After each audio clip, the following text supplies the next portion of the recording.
What changed in the world while you were sleeping?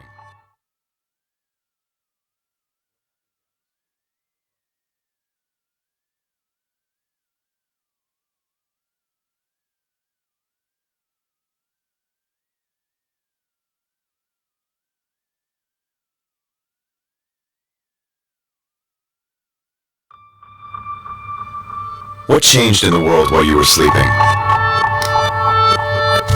What happened down the street, across the country, and 3 oceans away?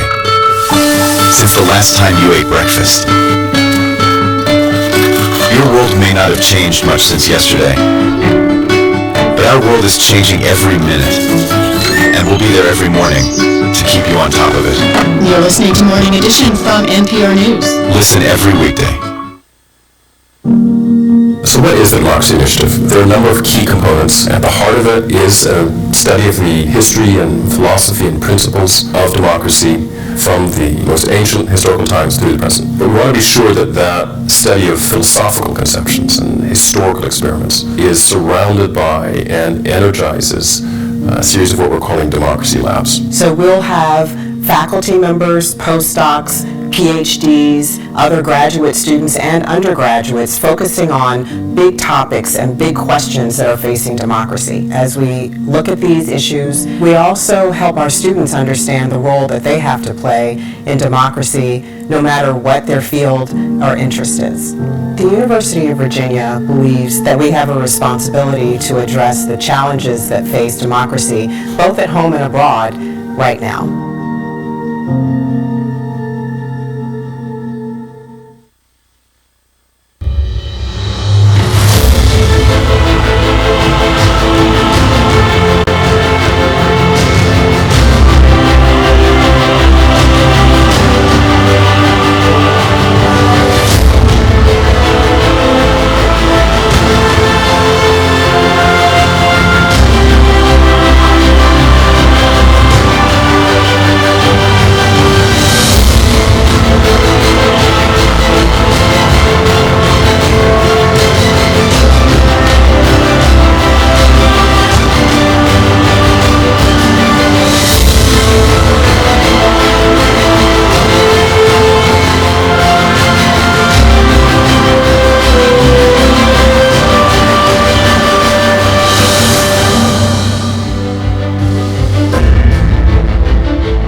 Good morning, everyone.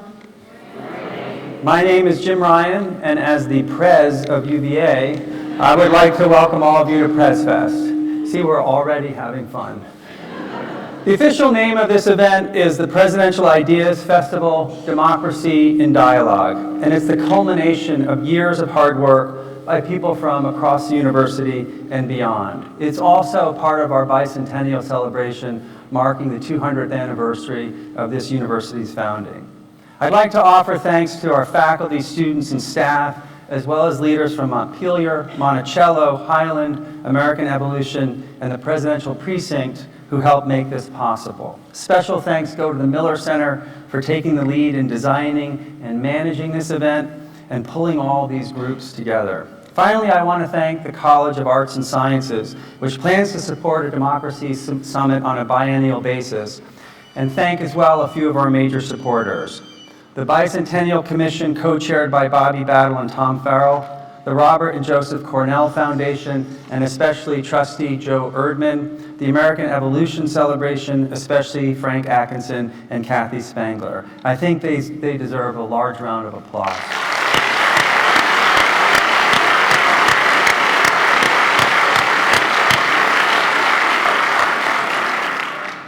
The result of all this hard work and support is a 3-day look at democracy through the lens of the presidency, with discussions on everything from foreign policy and the global economy to social media and the press. You'll be hearing from former chiefs of staff, cabinet secretaries, journalists, academics, and a fellow from Arkansas who seems to know an awful lot about being president. I want to thank all of our truly distinguished guests who are joining us to participate in these important discussions. Before we kick things off, I'd like to say a few words about why this matters, how it fits into our mission, and also to share an announcement. Winston Churchill famously called democracy the worst form of government except for all those other forms that have been tried from time to time. And yet, over the last decade or so, democracy has been in a slow but steady retreat, while those other forms have been advancing. According to a report from Freedom House, a watchdog group that advocates for democracy and human rights, democracy surged around the world between 1988 and 2005. Since then, however, the trend is reversed. Last year alone, political rights and civil liberties became weaker in 68 countries and improved in only 50. Around the world, only 39% of people now live in free countries, while 24% live in partly free countries and 37% live in countries that aren't free at all. Closer to home, over the last 8 years, the freedom score for the US has declined by 8 points, from 94 to 86. We are still firmly in the free category, but we're falling behind countries like the UK, Canada, France, Australia, Germany, and Japan. The report attributes these declines to existing problems that are familiar to all of us, including political polarization, a lack of economic mobility, the influence of special interests, and the rise of partisan media. But the report also warns that our current president is making things worse. In their book, How Democracies Die, Stephen Levitsky and Daniel Ziblatt point out that we often think of democracies as failing in obvious and dramatic ways, through a coup, a declaration of martial law, or a suspension of the Constitution. In most cases, however, democratic backsliding happens more slowly and in full view of the public. Without an obvious break, these authors write, democracy's erosion is for many almost imperceptible, but it happens nonetheless. So why am I sharing this profoundly uplifting story? Because it's clear that we can't take the existence of democracy for granted, which is why we're gathered here today. We all have a role to play as citizens, elected officials, business leaders, members of the media. But I believe that universities have a unique responsibility to do our part to strengthen and sustain democracy. And while this is true for all universities, it's especially true for this university. The story of UVA parallels in many ways the story of our country. It's not surprising, given that our founding was closely linked to the founding of our country, and that Jefferson's original purpose for this university was to create leaders who would strengthen our fledgling democracy. We have been striving to serve imperfectly, a democracy that is itself imperfect, growing and changing as our democracy has grown and changed, ever widening the circle of participants, but also still struggling with the injustices of the past and the present. And yet there's an even deeper link at the level of ideas and ideals. Ours is a democracy based, as Jefferson wrote in the Declaration of Independence, on a proposition. The proposition that all men are created equal, which over time has come to mean all people are created equal, and based on the further proposition that all of us have the right to life, liberty, and the pursuit of happiness. One way to conceive of the university, and particularly ours, is that we have been striving to bring us closer to realizing those ideals by pointing out, based on facts, where we're falling short, by preparing a new generation of leaders who will bring us closer to realizing the ideals, and by coming up with new ways to make our most fundamental commitments a reality. We will never reach true perfection, a point the founders must have recognized when they wrote in the preamble to the Constitution a desire to form a more perfect union. Now that statement could be read as arrogant, We're already perfect, we just want to be a little more perfect. But I think a fairer reading is that the founders were suggesting that there is no way to reach true perfection, but to strive for a more perfect union is a worthy, endless, and indeed noble pursuit. And that challenge remains as fresh and important today as it was in 1819. And it should compel us, as we think about our own future, to rededicate ourselves to the original animating purpose of UVA, which is to serve, and in particular, to serve democracy. That's why today, in addition to kicking off PrezFest, we're also announcing the formation of a new UVA Institute of Democracy. We're still in the, yeah, that's for applause.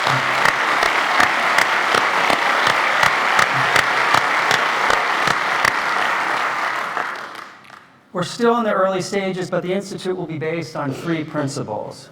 First, no university can tackle all of the world's challenges. Here at UVA, we believe that we should focus on several areas of growing importance where we feel we can make a distinct contribution to improving the human condition, and democracy is at or near the top of that list. Second, addressing our most pressing challenges, including this one, requires working across traditional boundaries. This institute will help faculty, students, and experts from across the university and beyond come together in new ways. Already, several of our schools and a number of our research and teaching centers have been working together on issues related to democracy, including designing this week's event. This institute will allow us to do even more. Finally, it has to be practical. Just as UVA's original purpose was to train citizen leaders, the Institute of Democracy will use research and teaching as a way to drive action, whether it's in the classroom, in the media, in the ballot box, in the halls of government, or in communities, including our own. If we do all this, I believe that UVA will be rightly known as the leading place in the country, if not the world, to study, teach, and sustain democracy. And more importantly, democracies everywhere will be stronger because of it. So PrezFest is, I hope, a sign of things to come. And we begin with a panel that will explore internationalism and America's future role on the world stage. It's fitting that we start here because the 3 presidents who helped lay the cornerstone for UVA, Jefferson, Madison, and Monroe, all served as Secretary of State before becoming president. Today, we're honored to be joined by Madeleine Albright, who is the original Madam Secretary. America's 64th Secretary of State and the first woman to hold the office.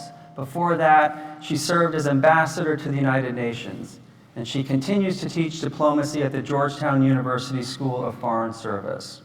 Stephen Hadley served for 4 years as the National Security Advisor to George W. Bush and as Deputy National Security Advisor for 4 years before that. Mr. Hadley also served on the National Security Council staff and in the Defense Department, including as Assistant Secretary of Defense for International Security Policy in the George H.W. Bush administration. The panel will be moderated by John Dickerson, whose real claim to fame is that he is a 1991 UVA graduate.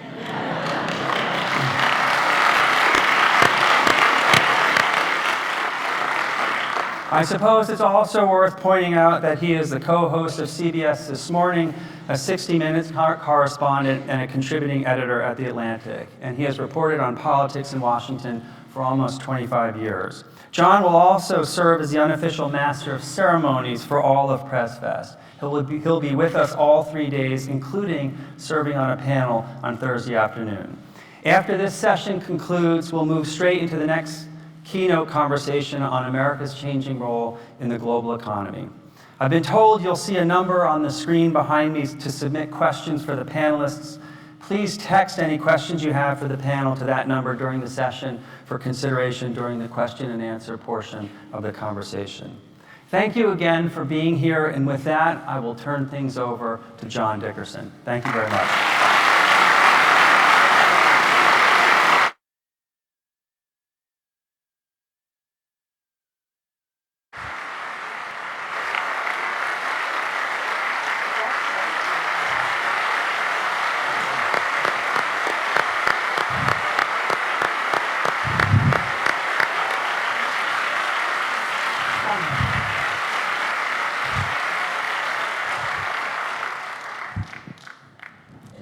Welcome, everyone. Hello. I am delighted to be here, not only because we have this panel, but I think I did well on my exams, and I'm having just tiny little flashbacks of when I was a student here. Let's jump right into it. Madam Secretary, I'm going to start with a hypothetical, which is a little implausible, but hang with me here. President Trump calls you into the Oval Office and says, and then you wake up and you realize it's all a dream. President Trump calls you into the Oval Office and says, this is a complicated world. I need your guidance and advice. And you can start anywhere. What's the first thing you say to him? Well, first of all, I will show a certain amount of surprise and look at how he's redecorated the Oval Office. And then I'm going to say, because I'd like to establish some kind of common ground, I'm going to say, we do have something in common, which is that I'm also losing my hair, and I would like to find out how you do your comb-overs. Yes.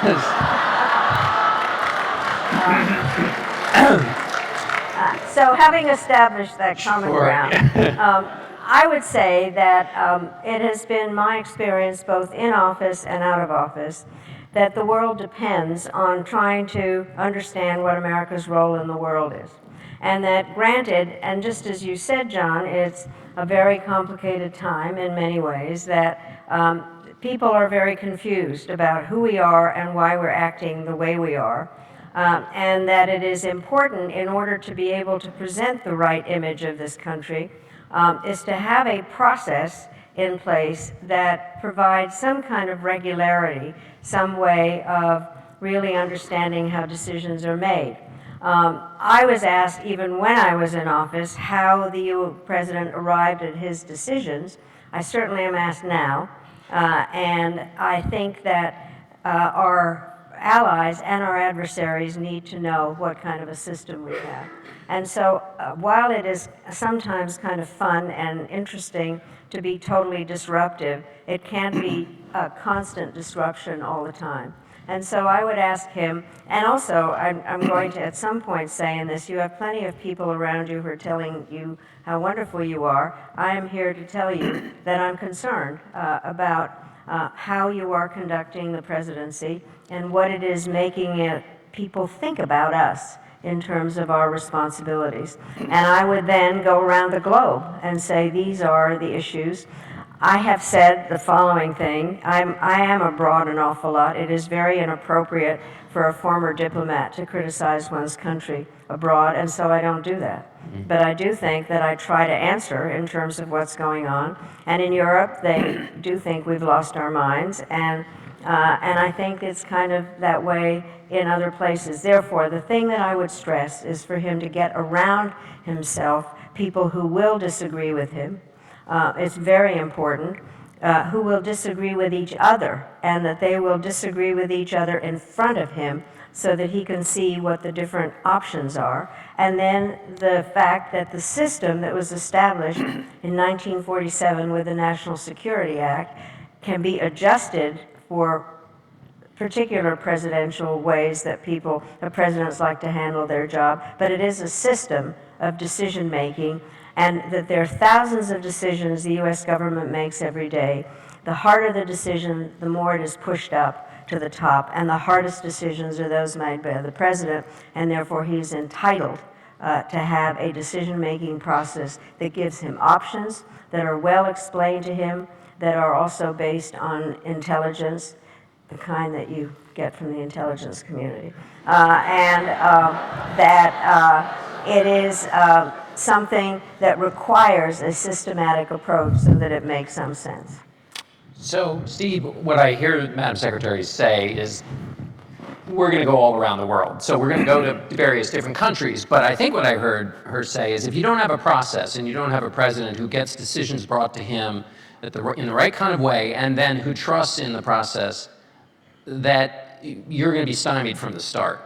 What's your feeling about that? If you're in this same situation, you're with the president, do you start right in on a specific country, or do you say, Mr. President, here's some things that I would tweak about your somewhat improvisational approach? I probably wouldn't start there.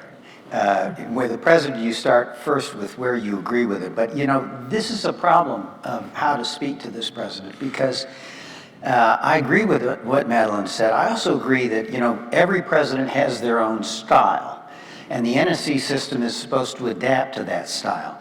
This president has a style like no president I think we've ever seen. He does not really want to be constrained by process. He does not want to be constrained by policies, and he, in some sense, isn't constrained by what he said the day before. He is a real disruptor in every sense of the word, and that's what a lot of people voted for. That's what they wanted, a disruptor in chief. So it's difficult to talk process and order for somebody who really likes the ability to be able to be unpredictable, which is terrific sometimes in dealing with your adversaries, is difficult dealing with your friends and allies. Because one of the things about the United States and the role we play in the world is people being able to count on some consistency with the United States is helpful as they make their own decisions. And if you're a disruptor across the board, yes, it puts your allies off balance, but also puts your friends off balance. So I think I would say three things to this president. I would start by saying, Mr. President, you've got one thing right, which is very important, which is our foreign policy requires us to be strong at home. And you have got this economy going. Good for you, Mr. President. That's the good news. Secondly, Mr. President, you have made the point that allies need to be doing more. We need to reshift the burdens. That's exactly right.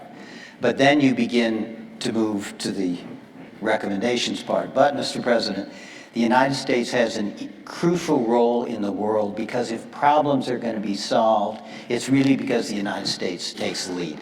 Nobody else can do it. The Europeans can't do it. The Chinese can't do it. The Russians can't do it.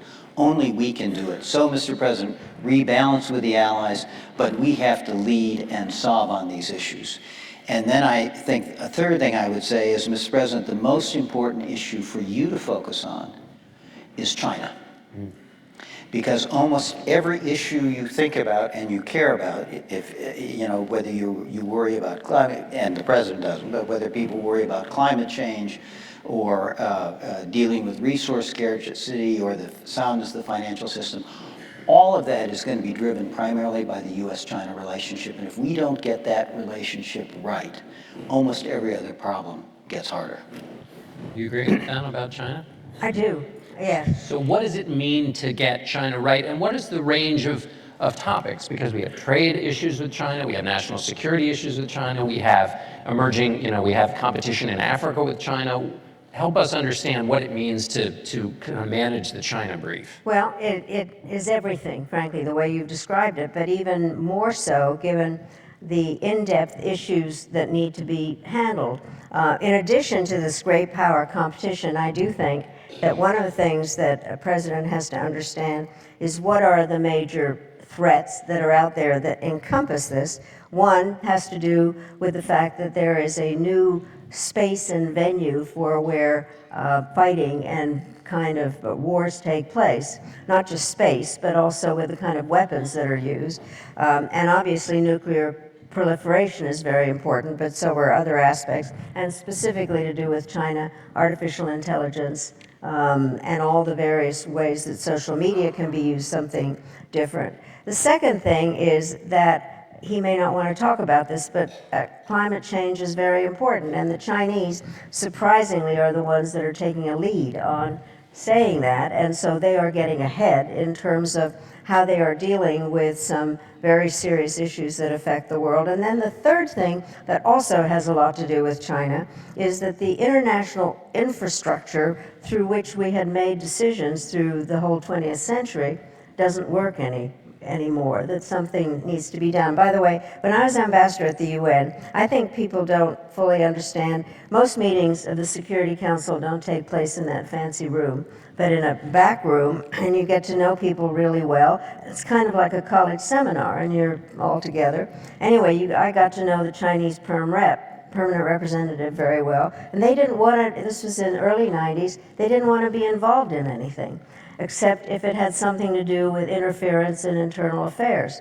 So I gave the Chinese a little blue ball so he could practice and get strength to raise his hand to talk. So you wanted China in the Yes, conversation? because I think part of it was recognizing what their power was and how, and in many times when I became secretary, I would exchange my notes with the Chinese foreign minister and say, here are my talking points, give me your talking points. Now I want to know what your strategic views are about where they see things in the Middle East or wherever. So we were in a kind of a phase where we wanted China to be a part of things. I still think we need to have China be a part of things. Steve and I have spent a lot of time talking about this. There is no reason, and it's wrong, to isolate them. We have to be able to figure out where we can find areas of cooperation and then be very clear about what we cannot accept. But otherwise, we're not going to have a relationship that is good for the 21st century. And it is one across the board, there's no question. Steve, what is our relationship with China? Because on the one hand, the president earlier in his administration, he said,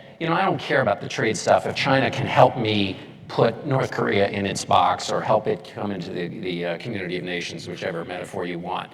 Now he's in the middle of a very tough trade. He calls it a squabble. Other people call it a war with China. But North Korea is still a live issue. And there's the South China Sea. What kind of adversary is China relative to what we've known before? Well, I think we got to, and what I would encourage the administration to do is to take a step back from the individual issues and look at the overall trends. And the overall trends are not good. You know, we had a view that if you engage China, if you try to bring them in the international system, they will be a constructive partner for the United States. And they will, over time, become more market-oriented and more democratic in their political system. That has not happened. And most people think that was a mistake. That was a failed policy. So we're in a new era in U.S.-China relations, and we are competing with China almost across the board. And over the last 3 or 4 years, the attitudes in China toward the United States among their elites have become more negative, and the attitude among American elites toward China has become more negative. If you talk to people now, they will say, well, China is a regional, if not a global hegemon seeking domination. It is an economic predator. It is a military threat. And it is an ideological rival. That's kind of where American elites in the last 3 or 4 years have come to with China. It is true we are going to compete with China. Competition is going to be much more a part of the relationship. We are going to be strategic competitors. The question is, can we also be strategic cooperators? And we need to be, because all those global issues of terrorism, of environment, of climate change, of water resources, all those global issues can't be solved by either China or the United States alone, and need to be solved if China's going to reach the China dream and we're going to reach the American dream. So the challenge for the relationship is, can we recognize we're going to be strategic competitors? Can we bound the competition so it doesn't drive us to being adversaries? And can we keep some space to cooperate on these global issues? That is a tough task. There are not a lot of precedents for it, but we're in an unprecedented time in terms of this relationship between China, the United States, and not just China and the United States. We've also seen the emergence of India. We're seeing the emergence of Southeast Asia, ultimately Africa. It's a changed world. We are in a new era, and we got to step back and come back and say, what is our strategy now for this new era? It's going to be different than the past. Mm-hmm. Madam Secretary, does the president seem to recognize that a little bit when he tries to downplay the trade issue, calling it just a squabble, so that, you know, and when he talks about it, and he talks about dealing with China, he says, well, we've got this problem on trade, but don't overblow that. In other words, he recognizes there are other interests where there might need to be cooperation. I think he does recognize it. But let me just say, I do teach, and I teach a course. I say foreign policy is just trying to get some country to do what you want. That's all it is. So what are the tools? And my course is called the National Security Toolbox. Mm-hmm. And we are the most powerful country in the world, but the bottom line is there are not a lot of tools in that toolbox. bilateral diplomacy, multilateral diplomacy, the economic tools, trade and aid and sanctions, the threat of the use of force, intelligence, and law enforcement. That's it. And the question is how to use those tools in what particular order. The other thing I do with my students is I say every country makes decisions based on 5 factors, and it's important to know your 5 factors, but also the Chinese. And so the first one is objective. Where is the country? What is its size? What is its population growth? The Chinese are a huge country with the incredibly large, complex population. The second is subjective. How do they feel about themselves? And I think at the moment, there truly is a rise of nationalism in China. And by the way, I love anniversaries, and years that end in 9s are very important for the Chinese. It's the 100th anniversary of the May 4th rebellion by students, which then in another 9 number ended in Tiananmen Square. 1949 was the creation of the People's Republic of China. 1959, there were issues to do with the region. In 79, we had normalization. 89, Tiananmen, so here we are at another 9. But what is happening is Xi Jinping, like many leaders, is really pushing nationalism. And he has talked about how badly they were treated during the Opium War and a number of different aspects, and kind of raising that issue is important. The third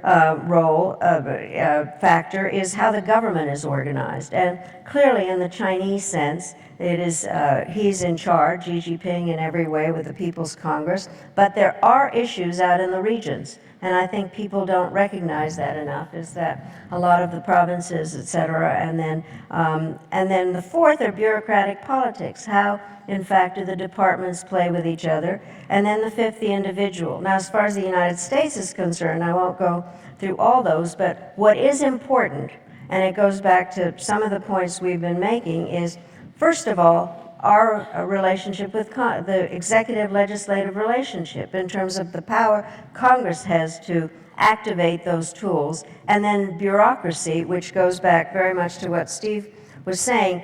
Pretty much every department is involved. If you think about some of obviously the Department of Commerce and the Department of Homeland Security and the Defense Department and the State Department, Justice Department in terms of some of the issues to do with the sanctions also, and a variety of things, and then the role of the individual. So I think we're not, which is why I think it is so important to get back to the decision-making process. If the president sees this as being more complex, he needs to understand how that bureaucracy is brought together, which requires that process, and then also how to work with Congress. And frankly, there's no evidence of either of those aspects taking place, even if he is beginning to see that it's more complicated. All right, let's stay then on this process question, Steve. When a White House is operating well, since you've been in it, what role does the president play in making national security decisions? And let's think about this. We've got an election coming up. And so people are going to think about, okay, who are we going to place in that office again, or are we going to keep the current occupant there? So how do decisions get made on these very complicated issues? Help take people inside a little bit to talk about what the Secretary is talking about, which is this, the orderly making of decisions in a complex world where sometimes you're going to have bad outcomes even when you have the perfect process. So one of the things, the press talks a lot about what does the Secretary of State think, what does Pompeo think, what does the National Security Advisor, what does Bolton think. I've always thought that missed the point. The question, and I think Madeline would agree, the question is, in the end of the day, what does the president think? Because the president is the decider on foreign policy in this country. And I've always been amazed about how the whole NSC process is designed to serve up an issue to the president for the president's decision, and then to make sure that that decision is implemented and executed throughout the bureaucracy. So it is presidentially oriented. And, your process really is to try to get information to the president, to get options, clear options to the president, to make sure the president hears from all his or her national security principles, so has the best advice, hears from members of the Congress, has a conversation, a discussion in front of the president so people can argue in front of the president in a respectful way. And then the piece that I think isn't written enough about is at the end of that NSC meeting at 4:30 or 5 o'clock in the afternoon, and the president says, okay, thank you very much, ladies and gentlemen. I'm going to go off and think about it, and I'll let you know in the morning. What happens when the president leaves that NSC meeting and comes back into the Oval Office in the morning and said, I've decided X? And that's what matters in the end of the day. And so when you look at a president, it seems to me you want to thinking about how the president will make that decision. What are the president's values? What are his values? What does the president care about? What does the president prioritize? I think character matters. We can have a long discussion, but I think what is the question is about character. Third, what is the president's vision? How does the president see history? How does the president see America's role in the world? What is the president's vision for America in the world? And then finally, you need a president who can communicate, who can explain that vision, explain those decisions to the American people. Because once the president makes a tough decision, in the end of the day, the president's got to go out and sell it.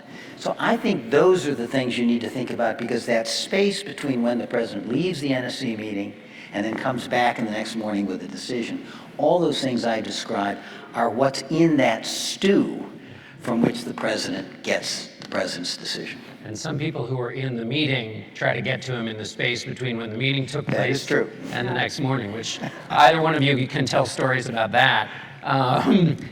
Secretary Albright, so let me ask you this question. One of the reasons you have to have a good process is that the world is complicated. The president doesn't have an empty day full of, well, most presidents don't have days without,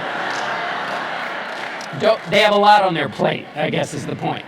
You served Jimmy Carter, and you also served President Clinton. Tell me about how much more complicated the world got in that period of time from a national security perspective. Well, there's no question. I mean, go back to Jimmy Carter. He really was operating in a world that was full Cold War.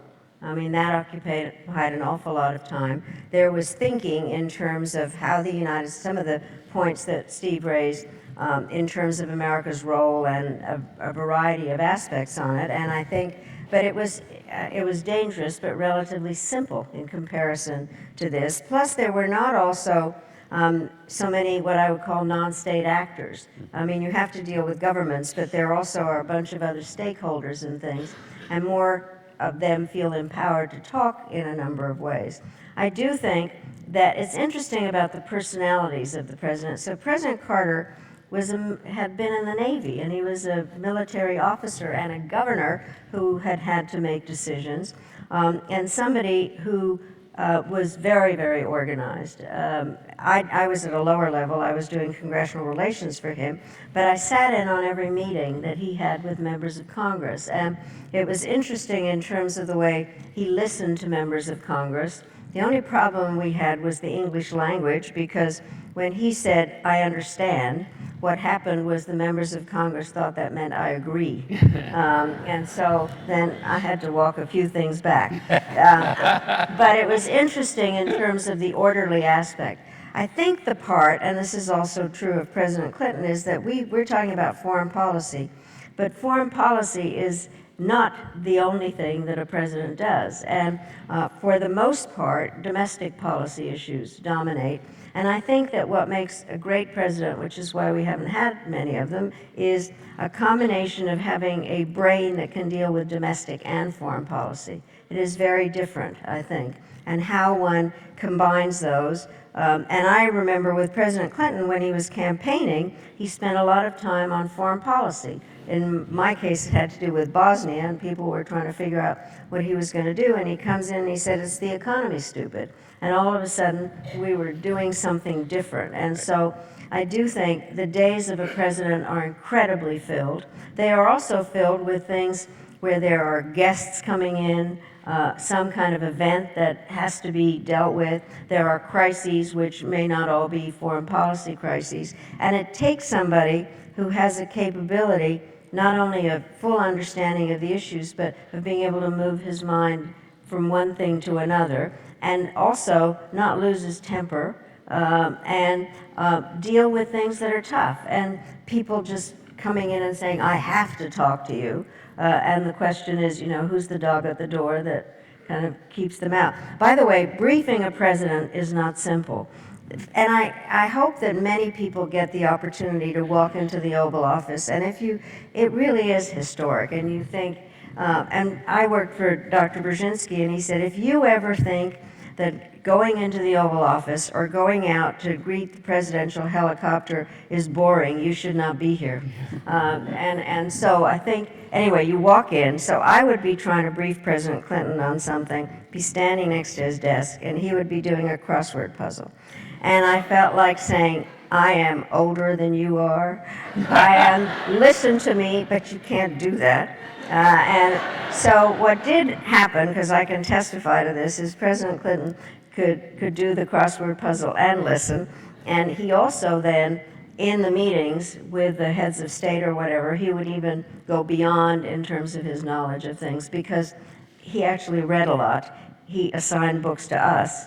And so I think, but it is not easy to go in there, because you are in the Oval Office talking to the President of the United States. Yeah. So the question is, what kind of rapport does the President have? Do the people that go in feel that they can say something to him that he'll disagree with?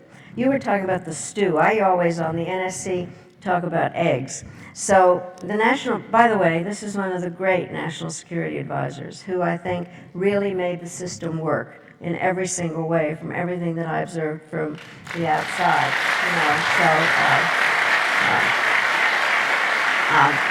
But the national security advisor, as I say, these decisions have been pushed up. There have been preparations for this principals meeting.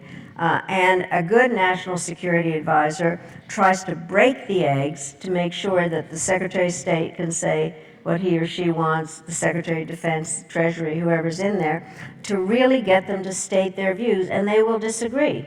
And then the point is try to make an omelet out of that to give to the president.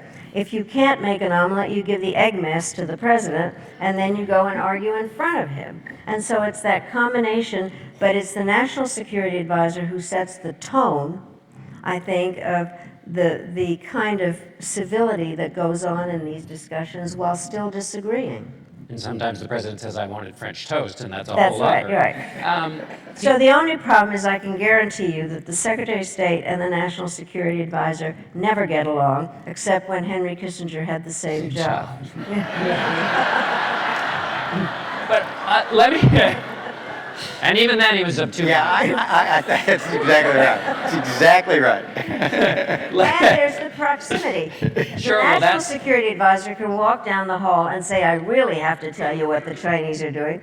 Meanwhile, the Secretary of State is in South Africa or something, But- Well, this is the fun This is part. the important part. Because it has been the case often that secretaries of state, because they're off in the world participating in diplomacy, get a little steamed at the National Security Advisor, because the National Security Advisor is in that space between the meeting took place and when the decision was made. So take us into that drama. And you need to decide, if you're a national security advisor, how you define your job. And I had the advantage that I had worked with Condi Rice for 4 years as her deputy. So when she became Secretary of State and I became National Security Advisor, we knew where each other stood and we could finish each other's sentences, literally. But you need to decide, as National Security Advisor, what you think your job is. And I always thought the job was to ensure that the other cabinet secretaries succeeded in their jobs and that they retained the confidence of the president. Because that's the only way the system works. And that requires you to be restrained. And I'll give you an example, if I can. So here you are, National Security Advisor, you're up at 4:30, 5 o'clock in the morning, you're in the office at 5:30, you read the press, and there's a leak, and it clearly came out of the State Department, and you know the president, and you know the president is going to be furious. Now you have two choices. You can go into the president at 7:05 and you say, Mr. President, I'm sure you saw the leak in the press today. It came from the State Department. I told Condi Rice she has to get control of that department, but don't worry, Mr. President, I'll take care of it for you. And that makes the Secretary of State look bad and you look good. And that's the option you should not take. What you do instead is you call Condi Rice at 6:30 in the morning when you know she's going to be on her elliptical, because that's when she exercises. And you say, Condi, have you seen the paper today? She says, no. I said, well, take a look at the first page. There's an article that's going to really upset the president. So she calls back in 10 minutes and says, yes, I saw the article. Here's what I'm doing about it. Do you want to tell the president or do you want me to? And then you say, you call the president. And you bring it to the president, so it's you taking responsibility for it, not me.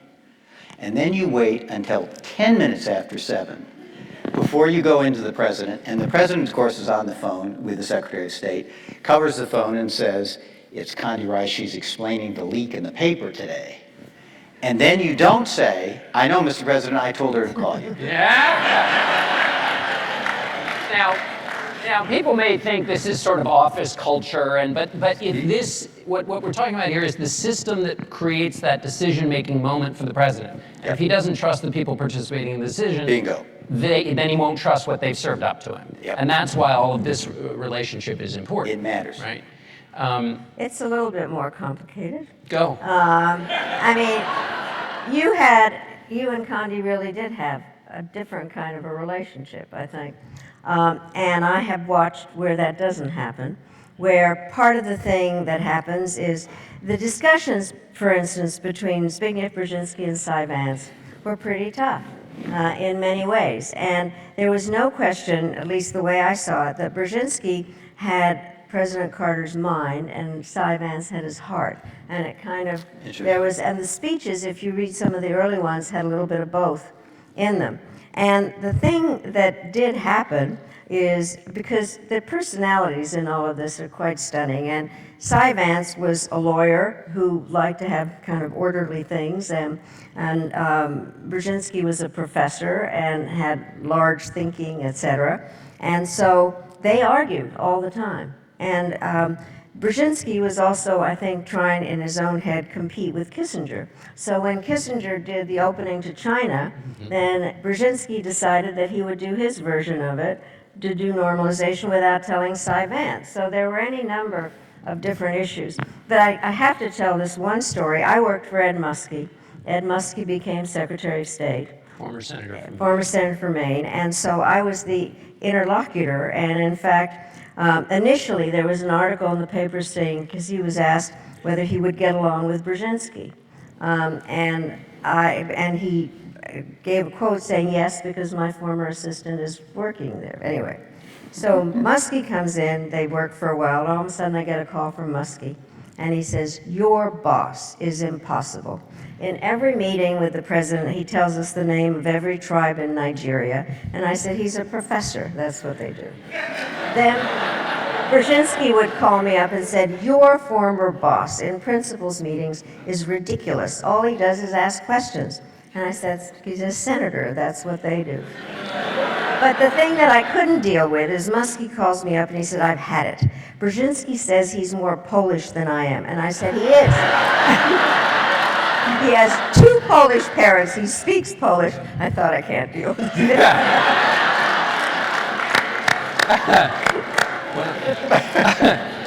So,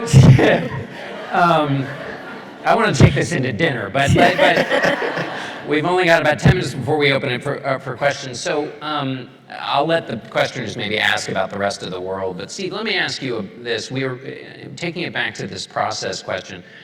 If you were interviewing presidents in the campaign trail, let's say we didn't have an incumbent, quickly give me a sense of what you would ask them for the job, to interview them for the... Ooh, interesting.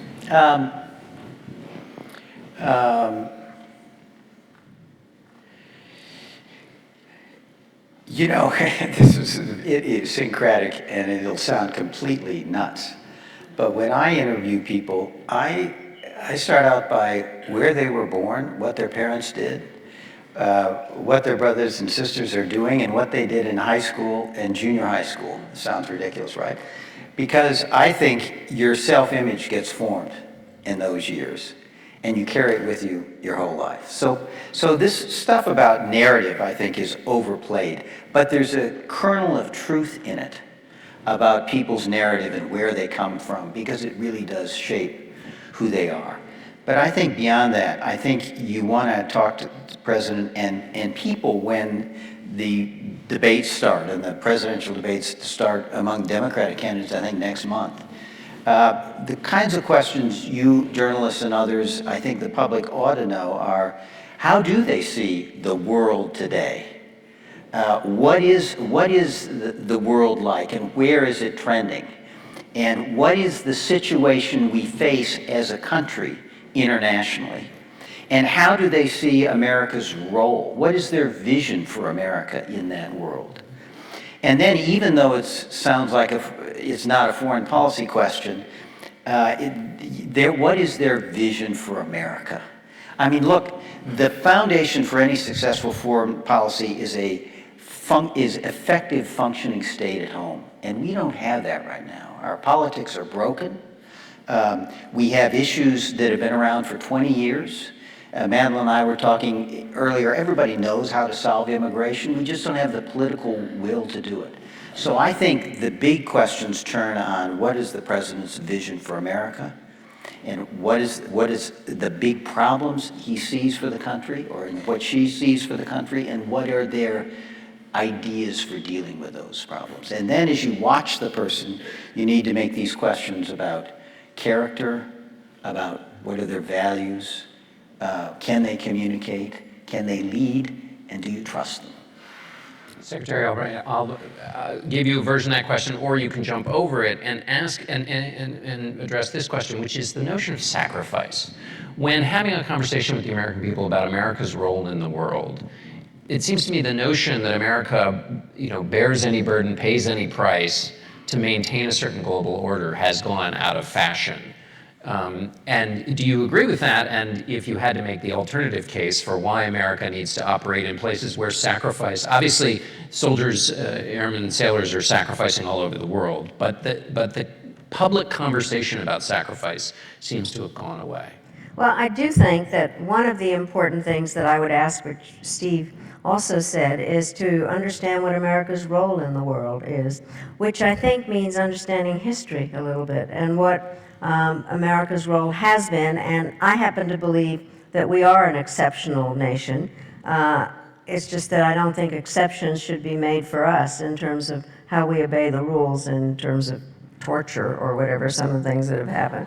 But I do think that it is important to understand that America has benefited the American people when we understand what sacrifice other people have to make. And to be able to understand that our role is one where we are stronger if we do help those that are in trouble themselves. And by the way, something that Steve and I have been doing together is a new kind of declaration of principles, which builds on the kinds of things that happened at the end of World War II. And I have said that we kind of need to renew our vows in terms of what America stands for, of peace and freedom, and peace and security, and a free market, and helping others. And so I do think I would like to know how a president reacts to that, and that there will be some sacrifice, which is different than saying we are victims.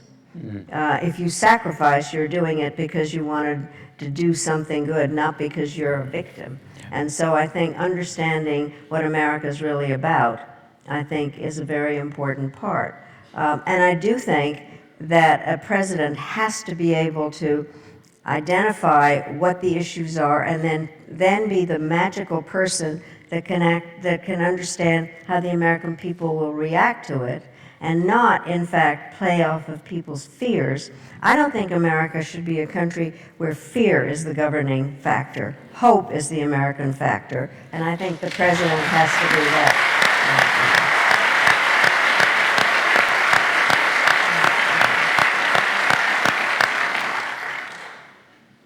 let's take it from applause to questions, and I have some more questions for you if the audience isn't. Great. So, do we have people who've perhaps texted in their questions? See anything?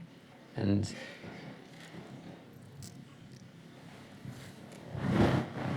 Thank you so much to all the speakers, and we have some questions that came in from the audience. So the first one, you mentioned the importance of both competition and cooperation with China. Was President Trump's decision to pull out of the Trans-Pacific Partnership one that significantly limited America's influence on China and the Asia-Pacific region more broadly? So the president is trying to do something with respect to China and trade that actually has considerable support among both Republicans and Democrats, which is there are a series of practices that disadvantage American companies, that exclude them from markets, that steal their intellectual property, require them to surrender their intellectual property. A whole series of practices that need to change. We need to level the playing field. China's got to open up. It can't have a closed market, benefit from a closed market, and benefit from our open market. It's got to be more reciprocal. The question is whether the president's strategy is the right way to do it. He's treated it as a bilateral issue and used tariffs as a cudgel to try to force the Chinese to make these structural changes. He's right about the structural changes. The counter approach, I think, which Madeline and I would have both endorsed, would have said, stay within the Trans-Pacific Partnership, get all the principal countries of Asia signed up to a high standards trade agreement that would preclude these practices.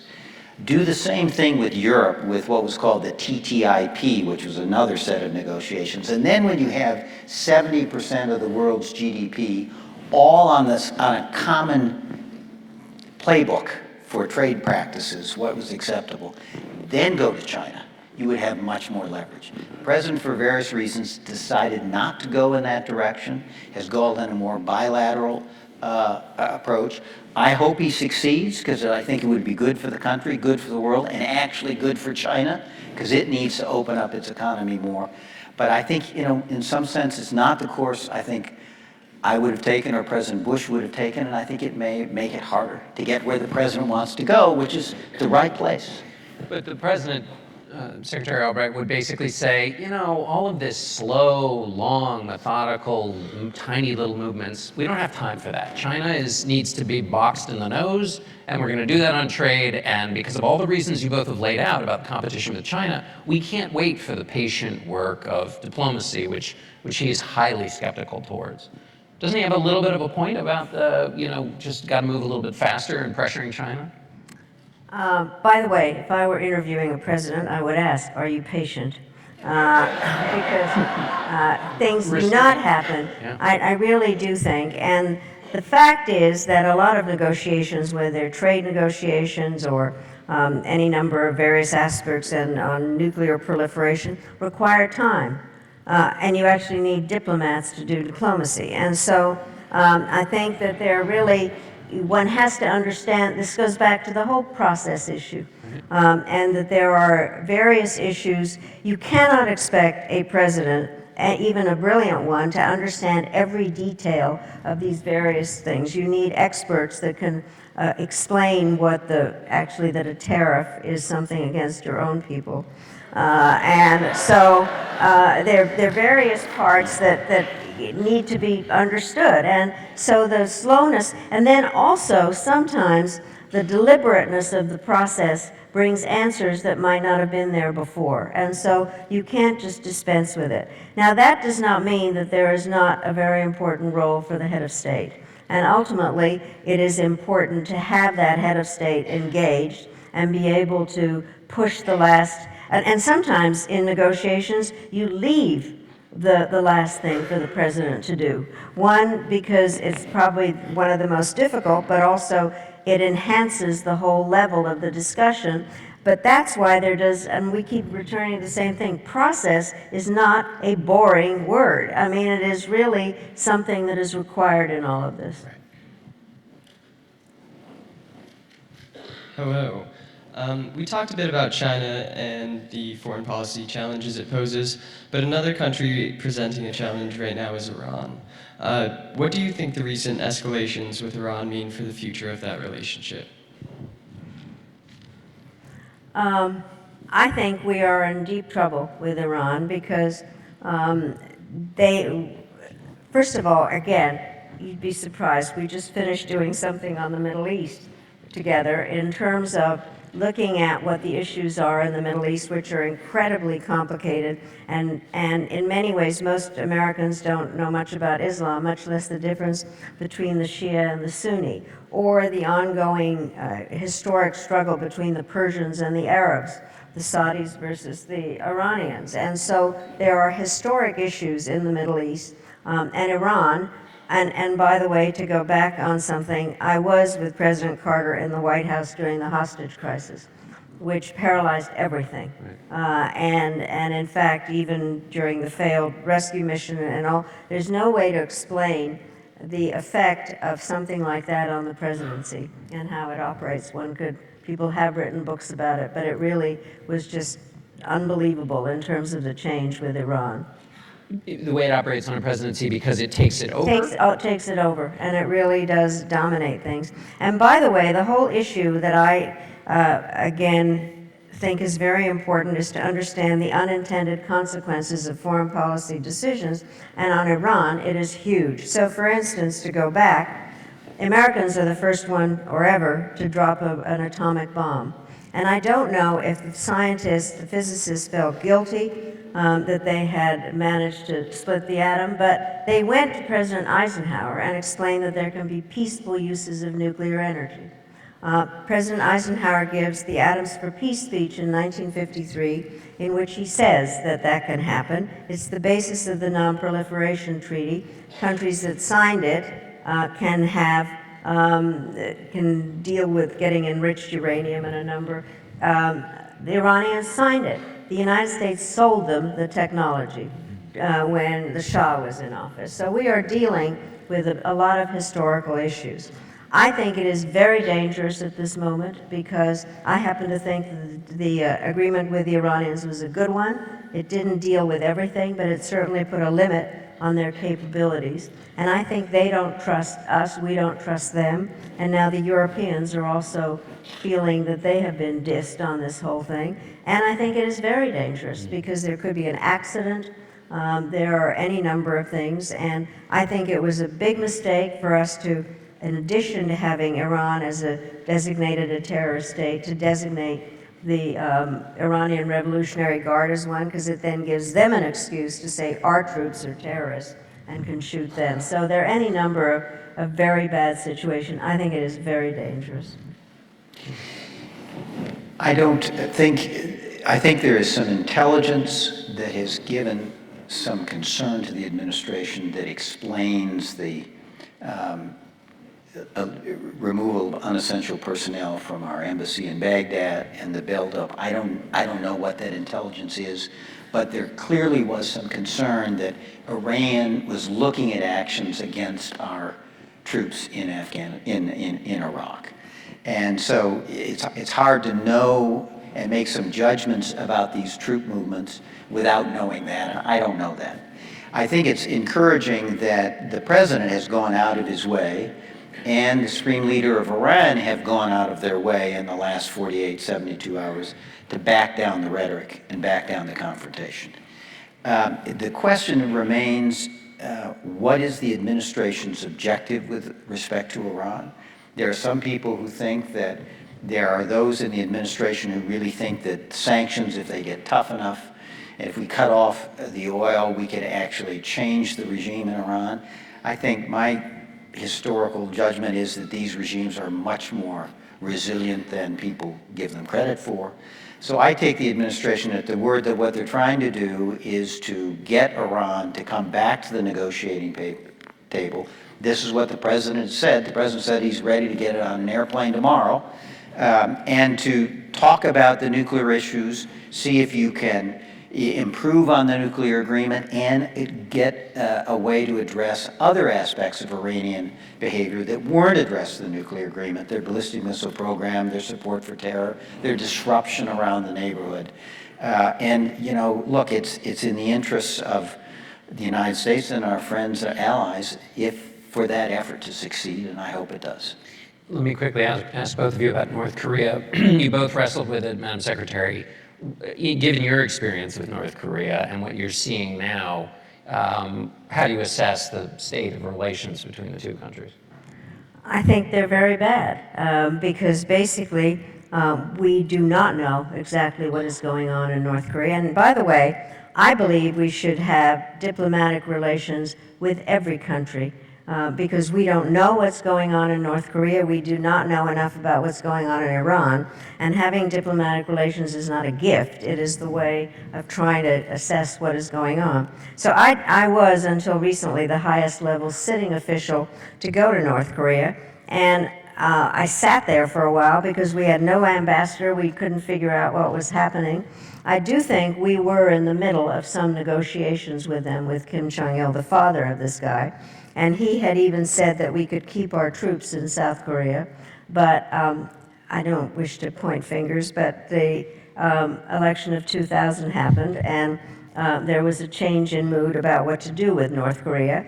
And so we didn't carry on the talks. Then we found out they'd been lying to us anyway about the fact that I was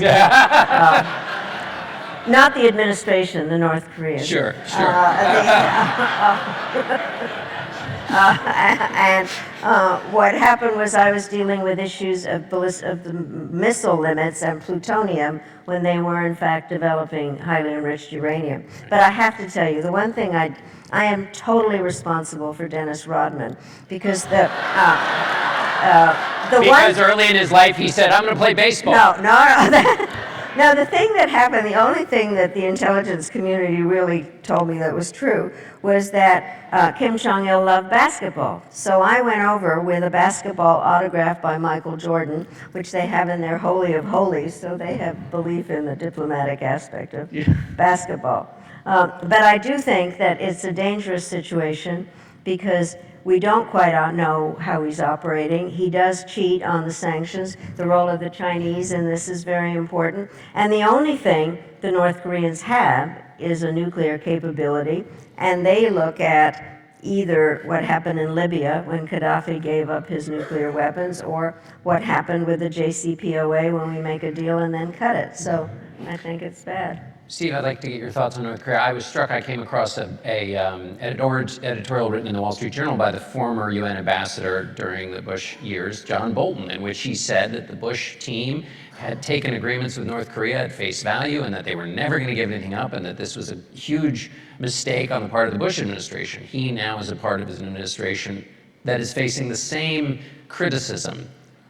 How do you assess what's actually happening with North Korea, and is it Lucy with the football? Is it the same thing over and over again? Negotiations and then they lie and... Well, the problem always with that is to say, you know, they'll never give it up. The question is, okay, then what's your policy then? And how do you expect your allies are going to react if, in fact, we de facto accept North Korea as a nuclear weapon state? And that's not a good outcome. And so the question is, can you do something better? Look, 3 administrations, the Clinton administration, the Bush administration, the Obama administration, did this bottom-up laborious process, got agreements with North Korea, and none of those administrations were able to keep North Korea in those agreements. The Trump administration has a different approach.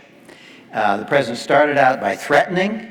Everybody thought, oh, this is terrible, he's going to get us into war, and it had the effect of giving this new North Korean leader, Kim Jong-un, it got his attention, it got the Chinese attention. And then, again, he defied conventional wisdom, and he accepted an invitation to go and meet with Kim Jong-un. And his theory was, I think, this is a new young leader, different than his father.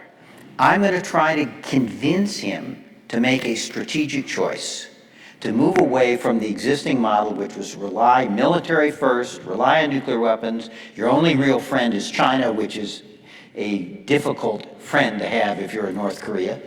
You're isolated. Make a strategic choice. Open yourself up. Do what China did in 1979. Have a prosperous economy. That's the basis for your legitimacy with your people. We'll welcome you into the international system. Make a strategic choice to do something different and give up your nuclear weapons. That's what the president tried to negotiate in Hanoi. Didn't work. You know, a lot of people criticized it. You know, those of us who dealt with North Korea and were unblemished by success should probably be a little bit humble in criticizing the administration. So they've tried a different approach. And I think they're now going to try and see if they can get the diplomacy back and to try to do kind of an incremental trade for trade.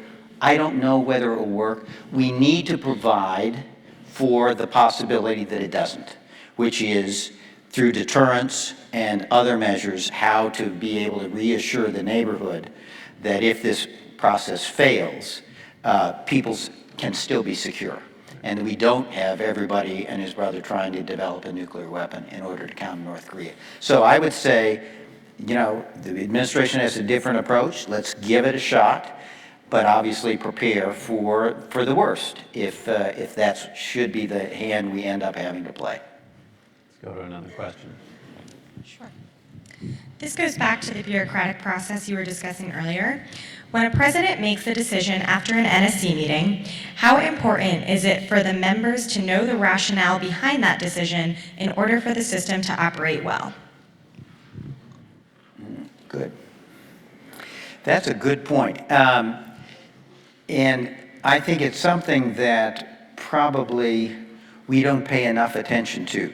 The assumption I think a lot of us has always had, and I'd like to hear Madeline on this, is if everybody is involved in the process and has had an opportunity to make their case to the president and to be heard by the president, in the end of the day, our system being what it is, when the president makes a decision, they'll basically salute and execute it. Obviously, though, it is better if that decision is accompanied by a rationale. And I think, in some sense, the pace of events are such that we tend to do things more orally now, whereas, for example, 30, 40 years ago, you would have probably had a more written rationale codifying the presidential decision. That's probably good practice. I think, though, in the modern day, the way the rest of the government finds out the rationale for the president's policies is when the president goes and explains them to the American people. And that piece of it is very important, because in the end of the day, a good decision is fine, but it needs to be sustainable over time. It needs to be supported by the Congress, supported by the American people, and the president has to deliver that. The president has to be able to explain and persuade and stay the course until a policy can be successful. And that's part of the presidential business. Right, and Madam Secretary, as you pick up on that question, isn't this where leaks come from? If the other members of the Principals Committee or their staff doesn't think there's a rationale for the final decision, they make their argument in the press, and then suddenly everybody's got more to do as they put those fires out. I think that's true, but I think it is very hard to inform everybody. What you count on is that the cabinet secretaries would be told and that they would then spread the word. But Steve makes a very important point. There is no way to truly explain the rapidity of events. So you would have had a principals meeting, president made a decision, you're already talking about the next principals meeting, and it just is very quick succession, or people travel, or there isn't that kind of codified way. The other part, though, and I do think informing Congress is very important, which is why going up and testifying is something that is very much a part of the job. It's not pleasant, because they're called hearings, but they're often yellings, where the members of Congress are, that's one advantage by being National Security Advisor, you don't have to go and testify. But the bottom line is, there does have to be an explanation, so. Can I mention something, because we started with when you asked me what it would be like to be called into the White House. What happened, and I'm looking at Steve, the Bush administration actually did ask for advice, and there was a time all of us former people were called in to be briefed on Iraq. I thought it was a very interesting meeting, and the president came in and he said that he explained why we were in Iraq and talked about the importance of supporting democracy.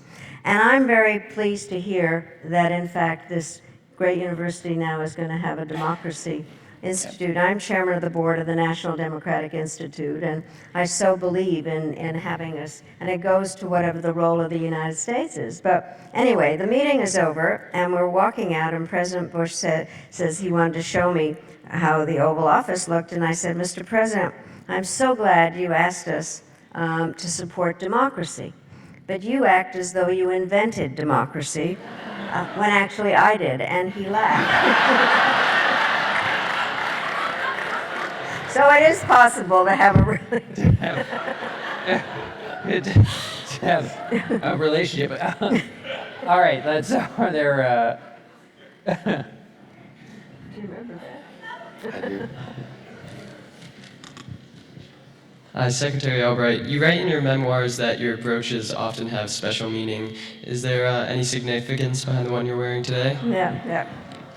So thank you for, I had a lot of good stories with them. Today I have an eagle, and it has a lot to do with, I believe in the power of America and the goodness of America. And so I thought I would wear it here at this great university, founded by an incredibly great president. And so, and I'm very grateful to be an American, and I'm going to tell this story because I wasn't born in the United States. I was born in Czechoslovakia, and I'm a refugee. And what happened was, one of the things I like to do more than anything is to give people their naturalization certificates. And the first time I did it, actually, was July 4th, 2000 at Monticello. I figured since I had Thomas Jefferson's job, I could do that. And so I gave... It's a perk of the job. Yeah. I gave this man his naturalization certificate, and all of a sudden I hear him saying, I just got my naturalization certificate from the Secretary of State, and I'm a refugee. And I went up to him and I said, can you believe a refugee is Secretary of State? That is what America's role is.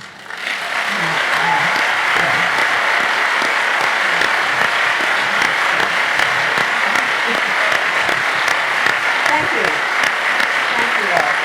Thank you very much.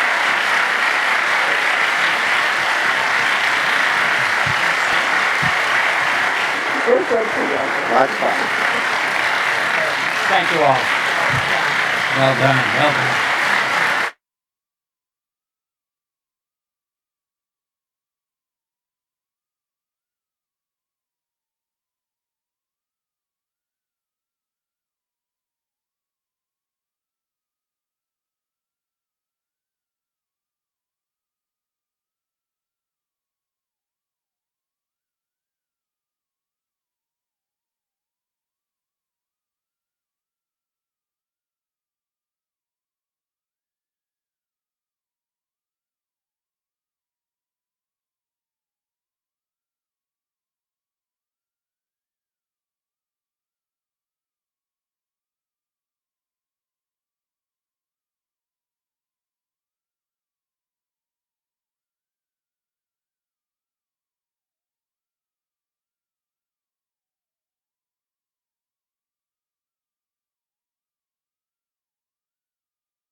Bill's going to make an announcement.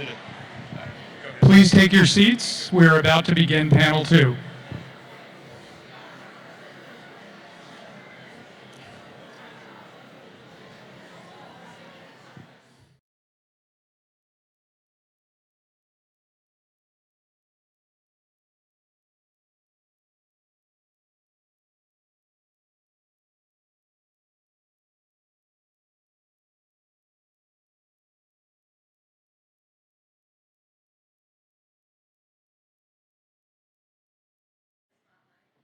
Yeah, I need a light.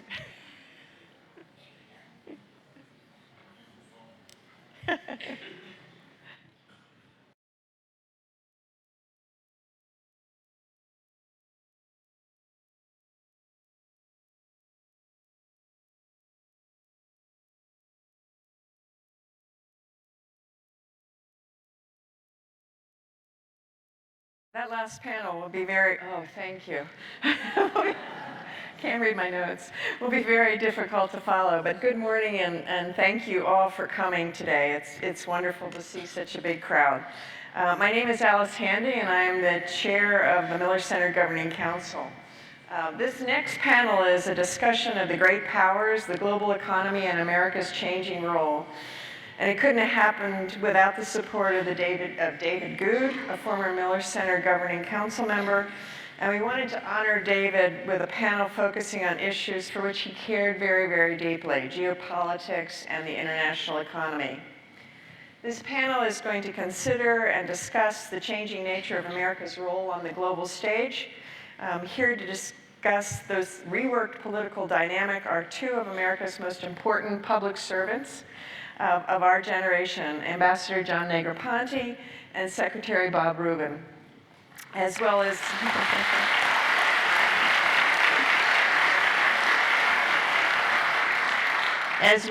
our esteemed moderator, Ann Compton.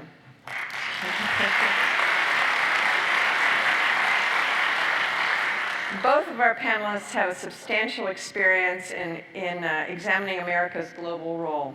John Negroponte has served as some of the most important positions in the U.S. government, including Director of National Intelligence, Ambassador to the United Nations, Deputy Secretary of State, and as a diplomat in the countries from Latin America to the Middle East to Asia.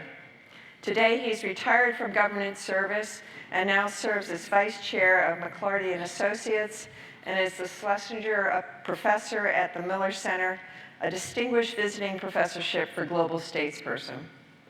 Bob Rubin has served as Secretary of Treasury. Actually, I knew him long before that in his Goldman Sachs role, but he's also been head of the National Economic Council under President Clinton. His government service involved a period of 8 years of uninterrupted economic growth while addressing some really significant international financial crises in both Latin America in 1995 and Asia in 1997. Bob has been chairman of the Council of Foreign Relations and the Local Initiative Support Corporation. We're also very excited to have our own Ann Compton with us to navigate this conversation today. Ann, as you know, is an award-winning journalist whose career of covering politics and the presidency for ABC spans 7 presidencies. And Ann, we're very proud that one of our members of our governing council, and we're so honored to have her lead us today in this discussion. Ann, I'm going to turn it over. Thank you very much, Alice.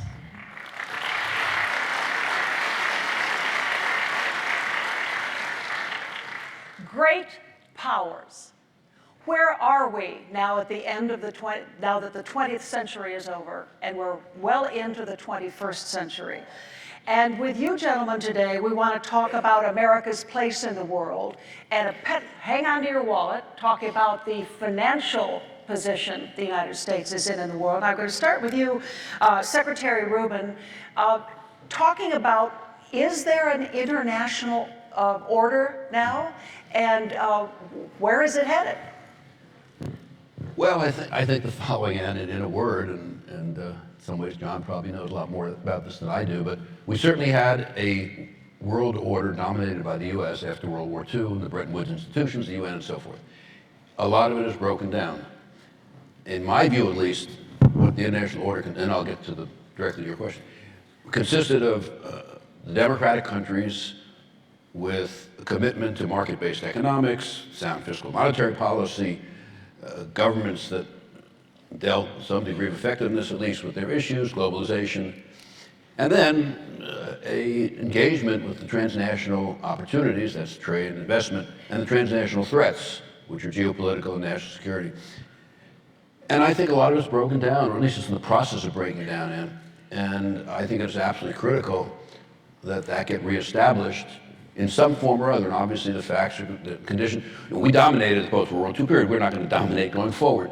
But I at least think if we're going to reestablish some reasonable analog to what we had after World War II, and I think it's critically important that we do, the United States is going to have to play a major role. And that means, just in a word, that we have to deal effectively with our own issues, our own domestic and international policy issues, so that our economy can succeed, which I think has every capacity for doing it, but not unless we begin to have a functional government, a Congress in which there's a willingness to engage in principal compromise and the rest. And then I think we can play a leadership role, and I think we have to do it along with China. And I don't think, now John may disagree with this, but I think that when you look at the transnational threats, climate change, nuclear weapons, weapons of mass destruction, pandemics and all the rest, they could be catastrophic for any of our countries. None of us are big enough or strong enough to deal with them by themselves. And I don't think the international institutions, John, the UN, the Bretton Woods, et cetera, I don't think they'll ever be, I don't think they're particularly effective to begin with. And I think that that's diminished from that baseline. And I think the best chance we have is to develop a constructive relationship with China, though we're certainly not on that path at the moment.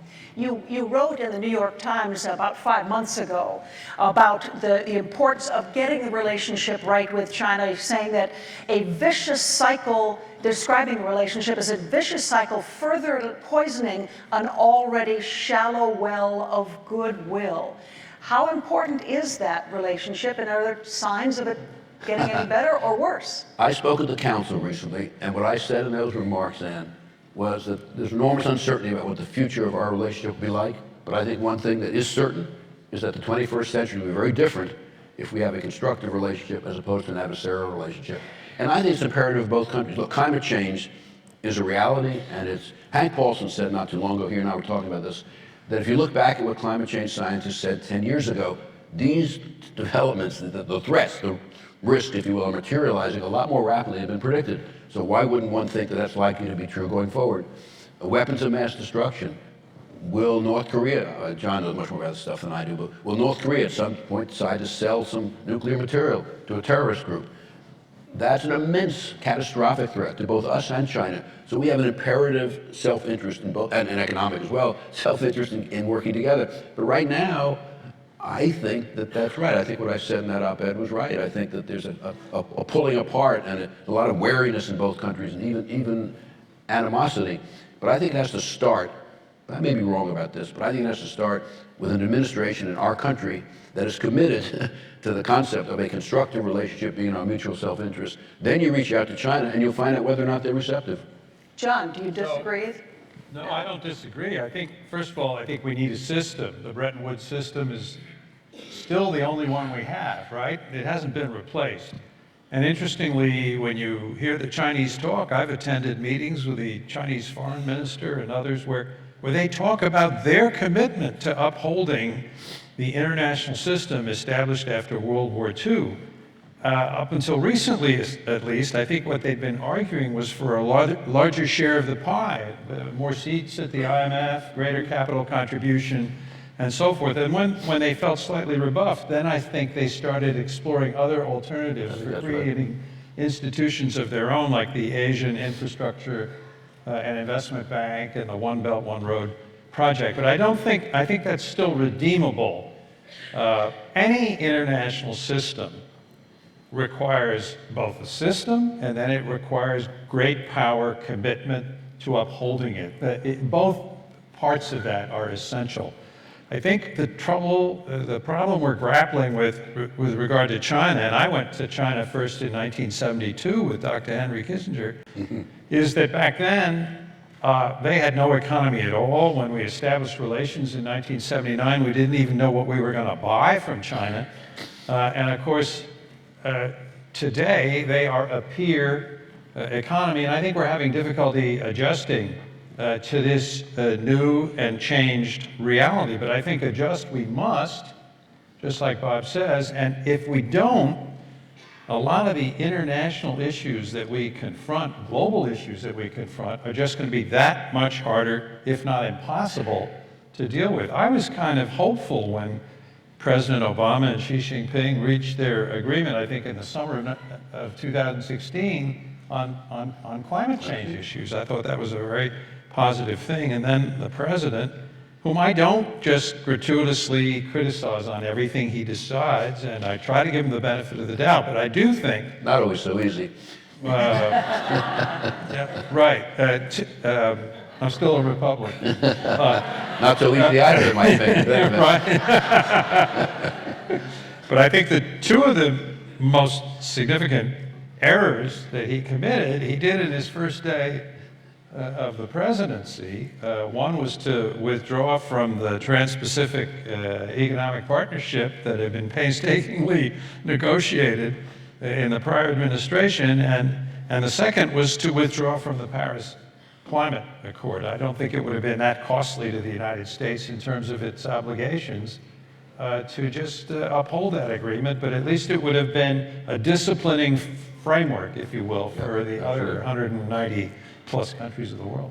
Well, let's expand this to just the kind of trade headlines we're seeing. Could I make just one comment? Certainly. I think what you'll find, and John knows more about it than I do, but you'll find in increasing quarters, in this country at least, is this concept that we need to contain China. I think the concept is just wildly wrong. It's antithetical to reality, in my opinion. And I think what we need to do is exactly what John said. We need to accept them as an economic and even in many ways geopolitical peer. And then we need to reach out to them and say, look, and with the EU, by the way, and others, the way we did this trade thing, and was really most unfortunate, we should have gone, instead of fighting with the EU, we should have gone to the EU, Chile, Brazil, Mexico, and so forth, and then all gone together. So now we need to do that. Well, that would have been the advantage of the Trans-Pacific Partnership. TPP, John. We could have then dealt with China as an integral... Absolutely. Absolutely. And so, but this has to start with an American administration that is committed to this, at least to this concept of a constructive relationship, and I'm not critical of anybody. Well, just make us it is, but I mean, there's an animus toward China, which I think is massively against our self-interest. Well, the cover of The Economist, the new Economist that came out, and shows a great big American eagle, a cartoon of a big American eagle, whose beak is a big yellow ship flying a Chinese flag. Are we moving into what I think you, Mr. Ambassador, and I talked about, what's about being a new kind of Cold War in the 21st century? Well, I think that there's a danger of that, whatever word you use. So look, let's go back to the beginning here. We established relations in '79. Well, we had the Nixon Initiative to China in '72. And for 8 consecutive presidencies, the relationship with China was kind of a win-win, positive-sum relationship. That's the way presidents chose to view it. And it took leadership to assert that, but then I think everybody went along with that notion. It's gotten harder, admittedly, because some of the things that China has done. But I do believe that the way to deal with the kind of issues that trouble us about China, should I stop talking? I'm going to let our crew know that the speaker here on the stage is throwing us some static. Maybe we can kill that. Please go ahead. It's emanating from Washington. It was made in China. No, would you believe me if I told you Beijing? Beijing. That's very good. That's the new world that we're in. So there are issues, and they're serious. There's no question about it. And we were perhaps naive and somewhat just too complacent in the way we dealt with China on some of these issues, like intellectual property, obligatory domestic investment when you tech transfer when you make an investment in China, so on and so forth. But I think those things can be dealt with through setting up some kind of U.S.-China economic framework. Build on the dialogues we've had in the past. Try to get a trade agreement with China. We don't even have a basic trade agreement with them. Let's do that. But I think there are ways of working this issue on a basis of some kind of mutual respect and partnership rather than just automatically going right to the adversarial alternative, the adversarial default position, if you will, which seems to be the tendency at the moment. One companion comment, if I may. Larry Summers and I were the two luncheon speakers, the American luncheon speakers, the China Development Forum, and I think it was early March, I forgot, and that's that big economic policy conference. And we both said sort of the same thing, which is to agree with all the things that John just said, and I tried to say it when I was speaking. But the companion, I think, companion point is we have to get our own economic policy house in order. Because unless we're successful economically, then we can't accomplish anything we want to do, including developing into a peer-to-peer constructive relationship with China. And we really have not, and we, in my opinion at least, we have not dealt with great preponderance of our own economic policy challenges probably for the last 15 plus years, because an unwillingness, well, for a lot of reasons, but at least one of them, is an unwillingness to engage in the kind of principled compromise that our system requires if we're going to move forward. I'll just, one quick thing. I never forget, in 1997, I was in the Oval Office with President Clinton, and he was on the phone with Trent Lott. It was the end of the negotiation. It was the final stage of negotiation, 97 balanced budget agreement, enormously important agreement.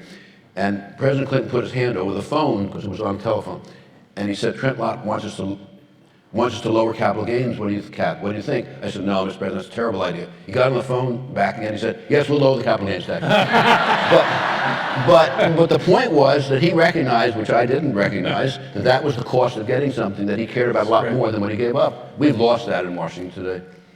Well, there's so many places to go from here, and we will take your questions in a little bit, so please do text them into the numbers that will be displayed up here. Before we leave China, I want to throw in the idea of North Korea, because doesn't it appear that this administration would like to use its influence with China to bring about change with North Korea, and it's not working? Mr. Look, Best? I've discussed North Korea with my Chinese counterparts. When I ran as Deputy Secretary of State, I led the U.S.-China political dialogue with my counterpart Dai Bingguo, who was the state counselor for foreign affairs. And we went over this ground hundreds, dozens of times. And the answer always, I said, well, why can't you use your economic influence? You supply them with food, with energy, you talk to them all the time. He said, they're not easy customers, and they have their own way. And believe me, you have tough clients, we have tough clients. And I think that was sort of the attitude. And we're not going to be able to influence them as much as you would like. So that's one point. The other is, of course, they've always wanted to have this direct dialogue with the United States, right?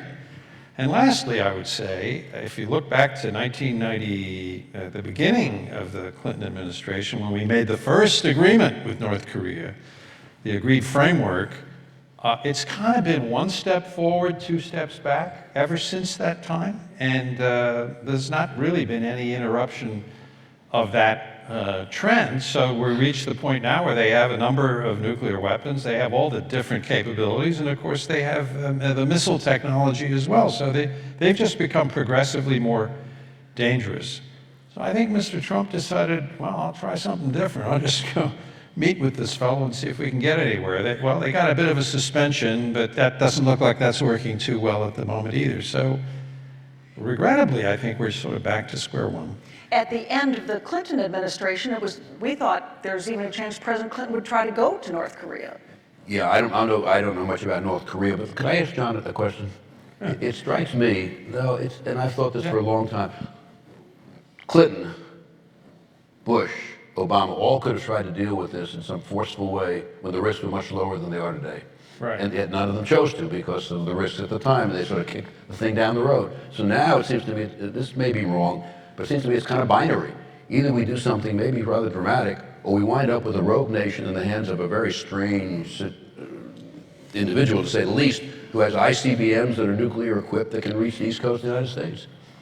And right, and I mean, I don't know the answer to your question. That's why the president gets paid the big bucks that he does. But yeah, right. But Bill Perry wanted to do that. He was Secretary of Defense, if I remember correctly, back at the beginning of the Clinton administration. And I can't remember whether he advocated it and got vetoed, or he withdrew from his his own position, but that was seriously thought of back in the early 1990s. I think it would be pretty damn dangerous now. You know, John, it'd be dangerous, but isn't it dangerous to have this really quite unusual individual with ICBMs that are nuclear?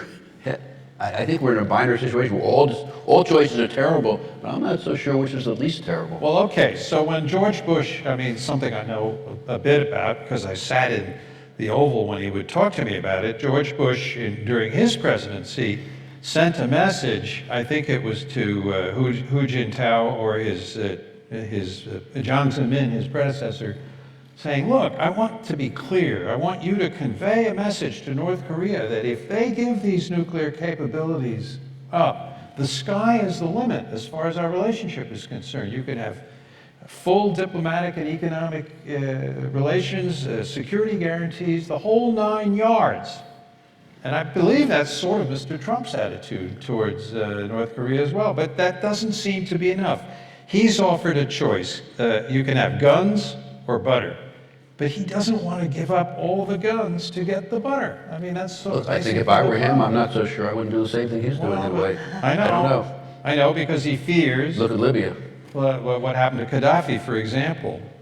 Now, we have lived with some other rogue states that have developed nuclear capabilities outside the Nuclear Non-Proliferation Treaty, like Pakistan, for example, and they got a lot of nuclear weapons.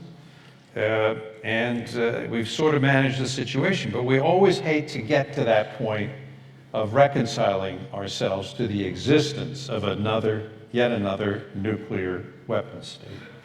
I'm going to bring us now over back to the American economy, which a lot of people find their retirement accounts are getting fatter, their jobs are easy, unemployment's way down. If the importance of our role internationally is to first get your house in order here, things are going okay? No. Why? If you go back to 2008, 2009, and then when Obama, well, actually it was George W. Bush with Hank Paulson, and then Obama with Tim and Ben Bernanke through this whole thing, Tim Geithner. They got us back out of a crisis that we were on the brink. We really were. I think that might have been the title of Tim's book, wasn't it? I forgot. Anyway, we were on the brink. It's a straight line, and we've had a straight line ever since. And now we're at full employment, we're at full capacity. I think that we have done almost nothing to deal with the policy issues that will determine whether or not we succeed in the years and decades ahead. I spoke to a friend of mine the other day who's the chief of research, well, actually chief of the whole, the research department, but it's a much broader job than that, of a major institution, I won't say who it is. And I said, if you take the tax cut, what do you think the effect will be on growth over 10 years? He said, I think the average effect on growth will be 0. And I think that's probably right. I wrote an op-ed for the Washington Post. I said I thought it was a fiscal tragedy. We got a small stimulus in last year and maybe a little bit coming back into this year. But basically, this economy has been building on itself through this whole time. But I think that in terms of all these issues, the human capital issues we need to deal with, infrastructure, basic research, overcoming poverty, the environmental issues, including climate change, having a sound fiscal policy. You all probably know this, but right now our debt to GDP ratio is give or take 78%. The CBO is projecting to be 103% 10 years from now on a what they call current policy basis. And rising from there, we are not on a sustainable path. And instead of dealing with these issues, we're simply not addressing any of these issues at the federal level. So no, I think we have a great opportunity, I think we have enormous strengths, and I think we're doing virtually none of what we need to do to realize the potential that we have. And we're not consolidating the healthcare issue either. Oh my Lord, yes. Our healthcare system is absolutely broken. And our health, we spend give or take 18% of GDP on healthcare. The other democracies about 10%, and our system is not providing any better outcomes. We have less than universal coverage, and we have a cost situation that is highly detrimental, both in terms of the fiscal effects and also, absolutely right, John, competitiveness effects. Well, and what bothers me as the father of 5 relatively young children between the ages of 37 and 23 is that if they lose their job or don't have a job for a little while, they got to scramble for their health insurance. You lose this thing of making it, attaching it so much to your state of employment, I think is, in the long run, a real disadvantage. We need a whole different to our workforce. Absolutely, John. We need a whole different system. But what that system ought to be is another, I think, very complicated question. Yeah, absolutely. Well, this leads me to kind of the heart of what the Miller Center is about, talking about democracy through the lens of the presidency. Oops, I want to add one more thing. Could I add one more thing? I apologize. Well, no, you invited us here. We might as well say it.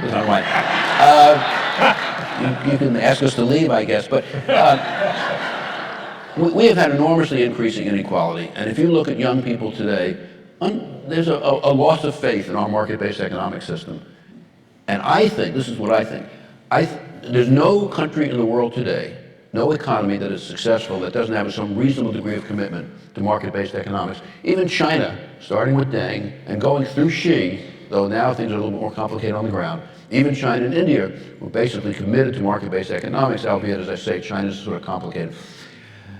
I don't think there's any question that that is the right form of organizing economic activity. The problem is there are a whole wide range, including all John, we've discussed it, a whole wide range of issues that markets simply won't deal with that are important for the underpinnings for our economy, social safety nets, all kinds of things. And for that, you need to have effective government, and that's what we don't have. So I think our problem is not a market-based system. I think that is the best system to have. But what is our immense problem is our inability to function effectively as a government to deal with the many, many, many issues that are critically important to both the functioning of our economy and the social safety nets and dealing with inequality, wage stagnation, et cetera. It would help if, for the last 30 years, politicians hadn't just automatically assumed that all government officials were bad. That's terrible, John. You know, it is. I was with President Clinton once after he gave a speech, and he referred to government officials as bureaucrats, and I was with him after. He said, "I'll never do that again." And he had enormous respect. He really did, for government officials, but for some reason, in that set of remarks, he had that term. He said, "I'll never do that again." You're absolutely right. Yeah. Let's look at, I want to touch real quickly on NAFTA, which you negotiated. Well, yeah, I was there. John Carla Hills negotiated.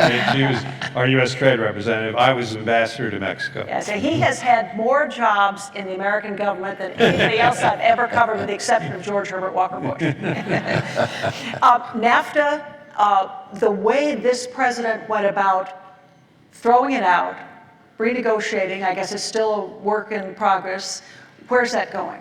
Okay, but this comes back, I'll answer the question in a minute, but it also comes back to the question, just like we were talking about national security in the previous panel, the need for a system, so the international economic order needs a system too. And one of the systems we've devised is to have these regional trade accords, of which NAFTA was one. It was one of the first. I mean, we started negotiating free trade agreements in the 1980s in the Reagan administration, and this is the third or fourth or so. And it was a tremendous success. President Clinton was responsible for its ratification. He's the one who pushed it through the Congress. The level of trade has tripled or quadrupled between us and Mexico during that time.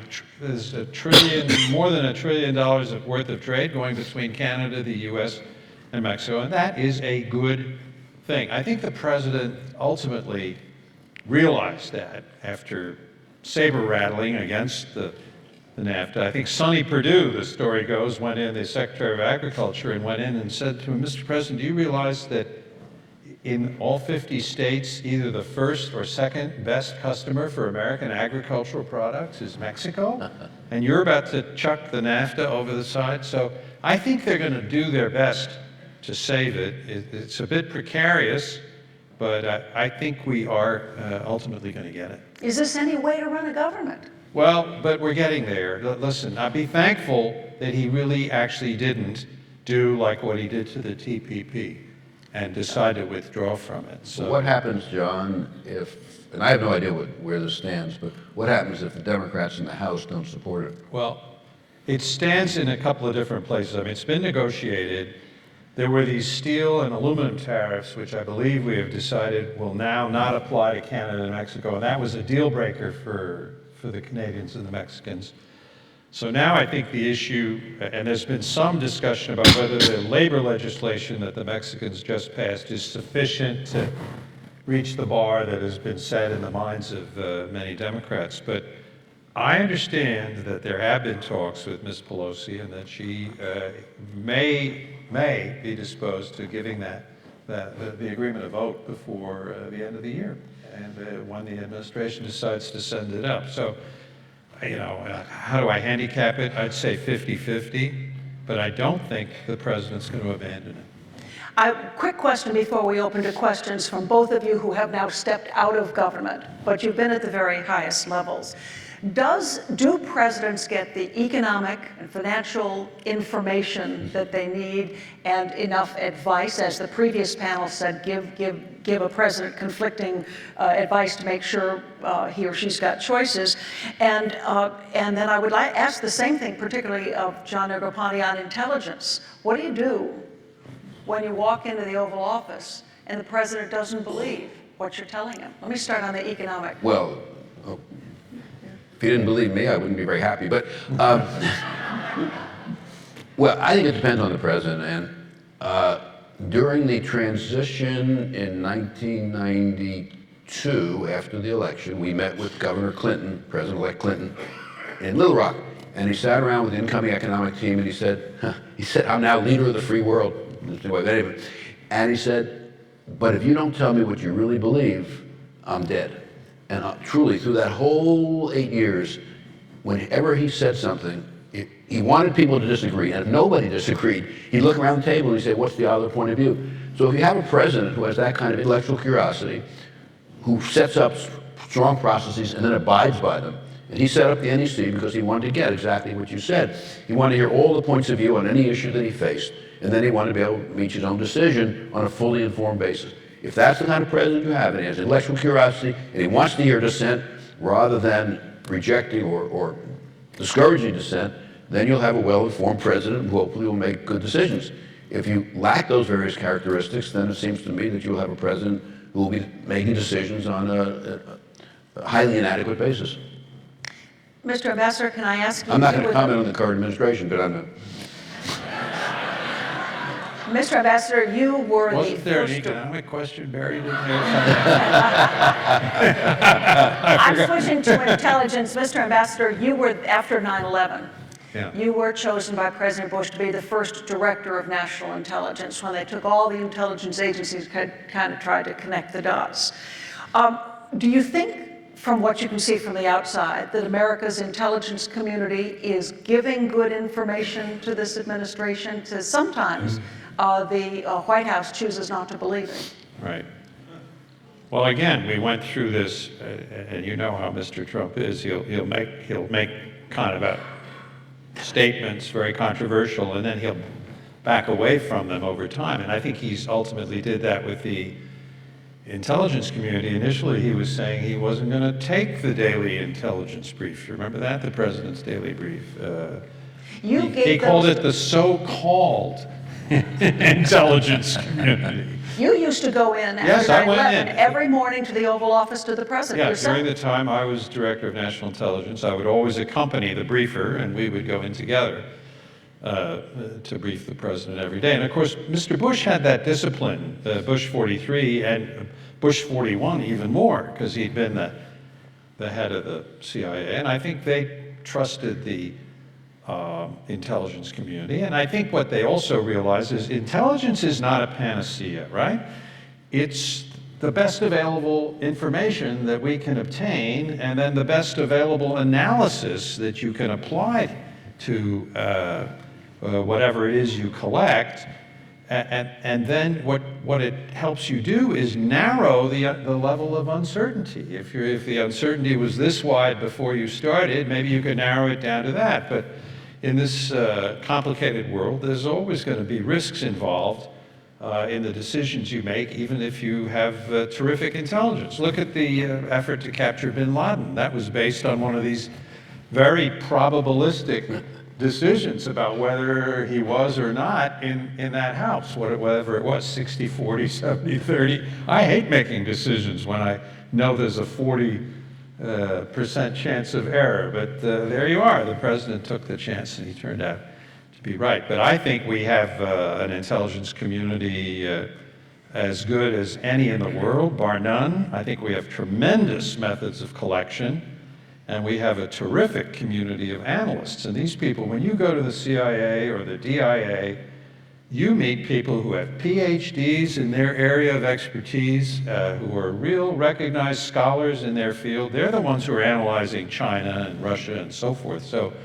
that's very impressive. And the last point I would make is that technology has been our friend. You talked about connecting the dots. I mean, in the old days, the FBI was keeping its intelligence collected on, yellow legal pads and stashing them away in field offices. Well, that's no way to integrate intelligence. Nowadays, we really use intelligence, computers and technology so that we can integrate aerial and geospatial intelligence with signals intelligence, with human intelligence, to the point that we could do something like find a bin Laden. Or Zarqawi, the noted head of Al-Qaeda back in Iraq. He was killed because somebody got a hold of his cell phone number. Then we were able to integrate that with aerial surveillance of him, and finally we were able to get him through geospatial location efforts. So yeah, we're much better at that than we used to be. Far better. Mr. Secretary? Just one quick, it occurred to me as John was talking about the probabilistic nature of decisions, and you raised the question of how do you inform the president and so forth.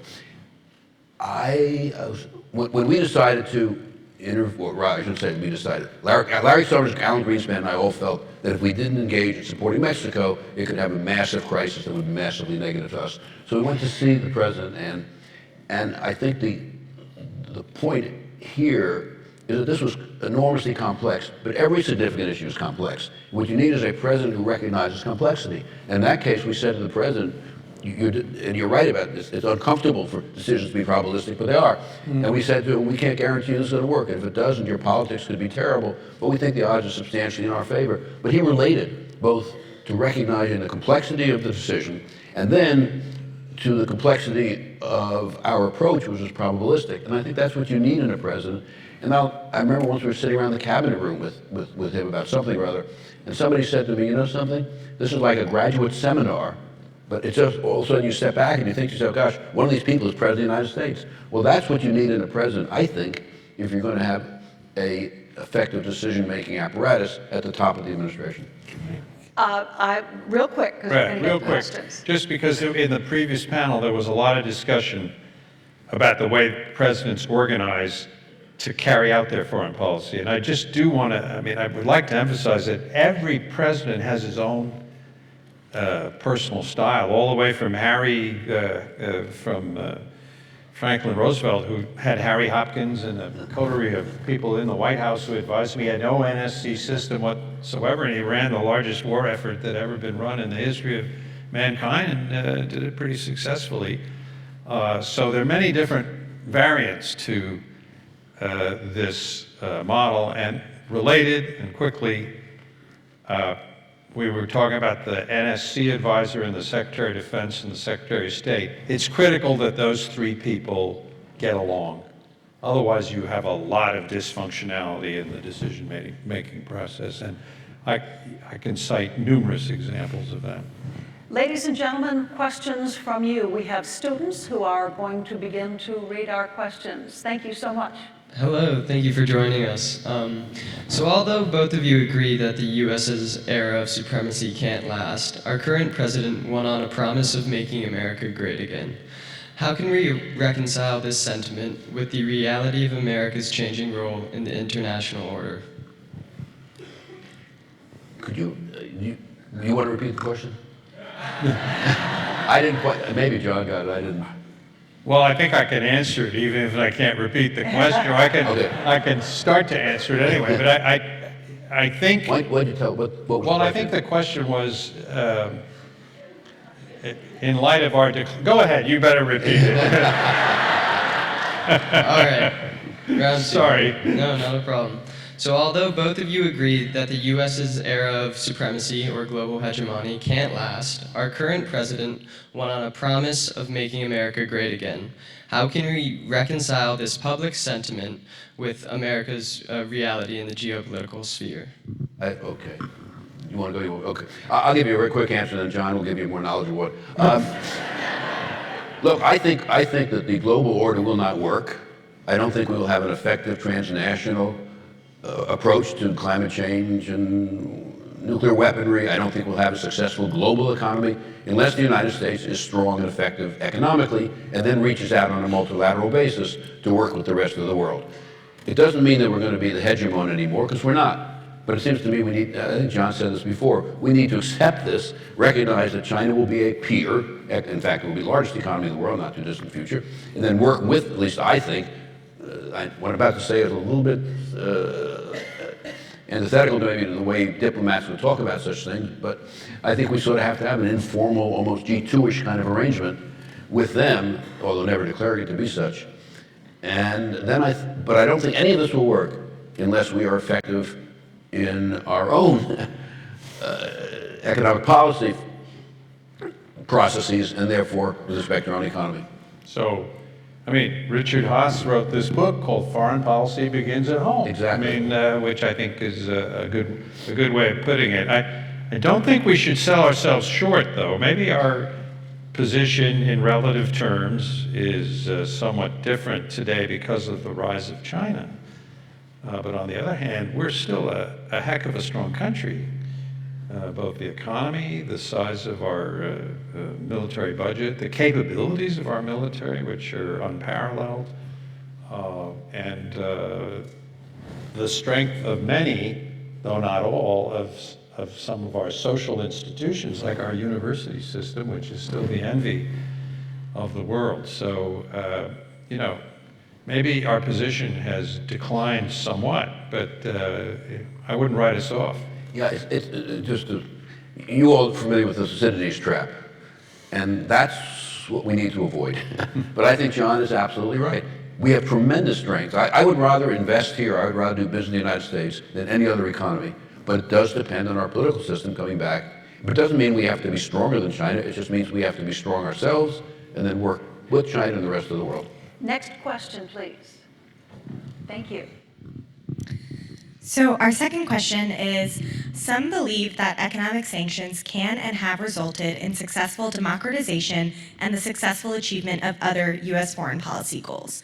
Do you believe that this administration's strategy of continued and increased sanctions is effective? John? Secretaries of Treasury traditionally, and Bob will correct me if I'm wrong, have not necessarily liked sanctions, because it's contrary to the notion of free and open markets, free trade, and so forth.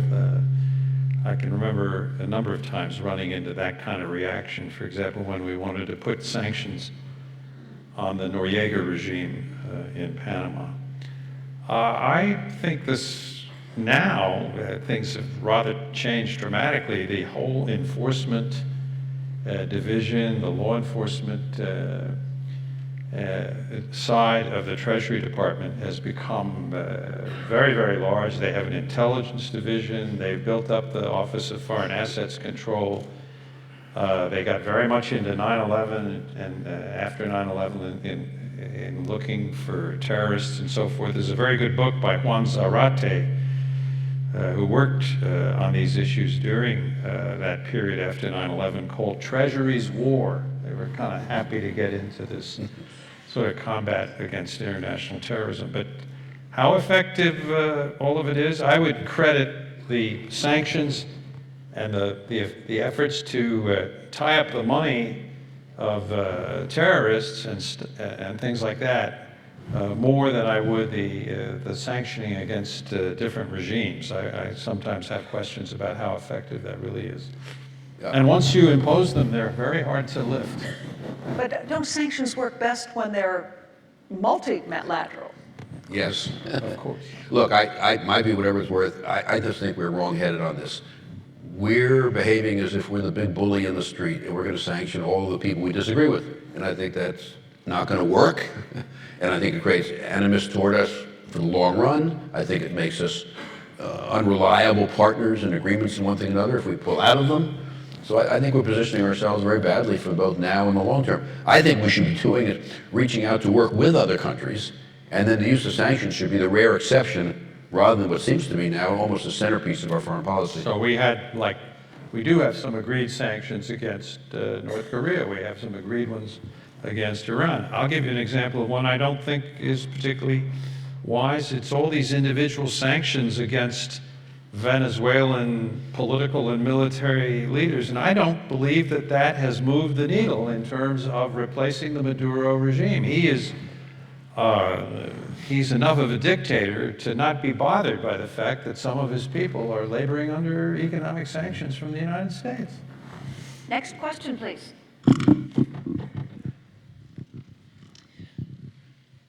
Is there a reason in today's economic system to renew our enforcement of antitrust laws? I don't think that traditional antitrust serves a purpose, and it should continue to be used when necessary, but I don't think that's the issue anymore. The issue, Jason Furman, who was chairman of the CEA in the second term of Obama, wrote a very good paper in which he argued that traditional antitrust laws don't deal with the issue that the country now faces, which is that some of these companies have become very large. They're not engaging in monopolistic practices, but their very size discourages and maybe in some ways makes it almost impossible competition in the areas that they're involved with. So his view in that paper was that we need to rethink how we deal with corporate size as opposed to thinking of it in traditional antitrust terms. And there's a lot of focus on that now with at least some of the Democratic presidential candidates. Whether they're doing it with serious purpose or it just sounds good and that's what they say it, I don't know. But I think there is a serious underlying issue of what we do about these companies that become so dominant that it really discourages competitive activity in the areas that they're in. Next question, thank you. You discussed our internal economic challenges. In addition to the challenges to our social safety net, to what degree does deepening domestic inequality affect America's role in the global economy? Could you repeat the last part of the question? Sure. In addition to the challenges to our social safety net, to what degree does deepening domestic inequality affect America's role in the global economy? I think, well... Go ahead. Domestic. Look, I think your problem is this. It's something Alan Greenspan said to me many years ago. He said that you're not going to get public, and I think this is right, you're not going to get public support, and therefore not get political support, for sound economic policy, globalization, market-based economics, flexible labor and capital markets, and all that which goes with these approaches, unless the great preponderance of American people expect to benefit from them. And in the world we're in today, the majority of American people are not benefiting from the economic growth that we have. So I think the answer to your question is we have to have policies. You can have a whole array of policies, which I think of as being inclusive growth policies, that would address inequality, address wage stagnation, and then have an economy in which the benefits are very widely shared, which would then give us the political support we need for good policy instead of populism and nationalism. So I think dealing with inequality is central to our economy and therefore to our place in the world. Next question. So, the U.S. national debt is a huge concern for many Americans. Other than a national tax of some sort, what other viable options exist? This is our debt to GDP ratio? Was that the question? Yes. Yeah, just reducing national debt. Well, I don't think it's very complicated. Well, okay. What's complicated is the politics, not the substance. Tax revenues as a percent of GDP right now in the United States projected for this year, give or take 16.5%. In full employment economies over a long period of time, it's been 18.5%, but our demographics have changed. So whatever it was then, you would think it should be higher. At the end of the Clinton administration, when we had excellent economic conditions, it was a little bit over 20%. We need a very, very substantial increase in revenues, and it should be, and I think the only political reality is that it ultimately will be, on a highly progressive basis.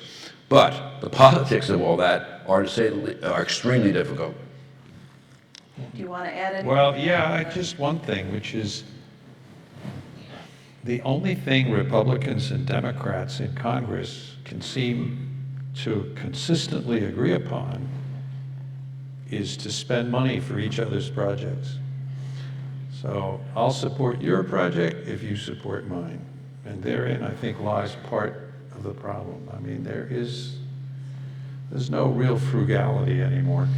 John, I agree with that, and I really do agree with that. And you may not agree with this, but when Bush 1 proposed his 2 tax cuts, I had not been in the New York Times, and I said, aside from the merits of it, you can argue one way or the other, I thought it was not a good idea. I think what it was going to do, that what it would do is it would undermine the political, which was fragile anyway, the political support, or coalescence, let us say, around the concept of fiscal discipline. And everything that both parties have done since then has simply further eroded that. And when this tax cut passed, the one that was just passed, I can tell you, there were a lot of Democrats who were saying, well, that was fiscally irresponsible, but if they can do what's irresponsible, why can't we do what's irresponsible? And no, it's a terrible place. That's the pathway to perdition, but it's a terrible place for us to be in politically. I think we can get in 2 more questions. You started out by talking about the Bretton Woods system. What qualities, if any, of that system should we keep as we rethink the international order? Or what qualities do you think need to be changed to better fit today's political reality?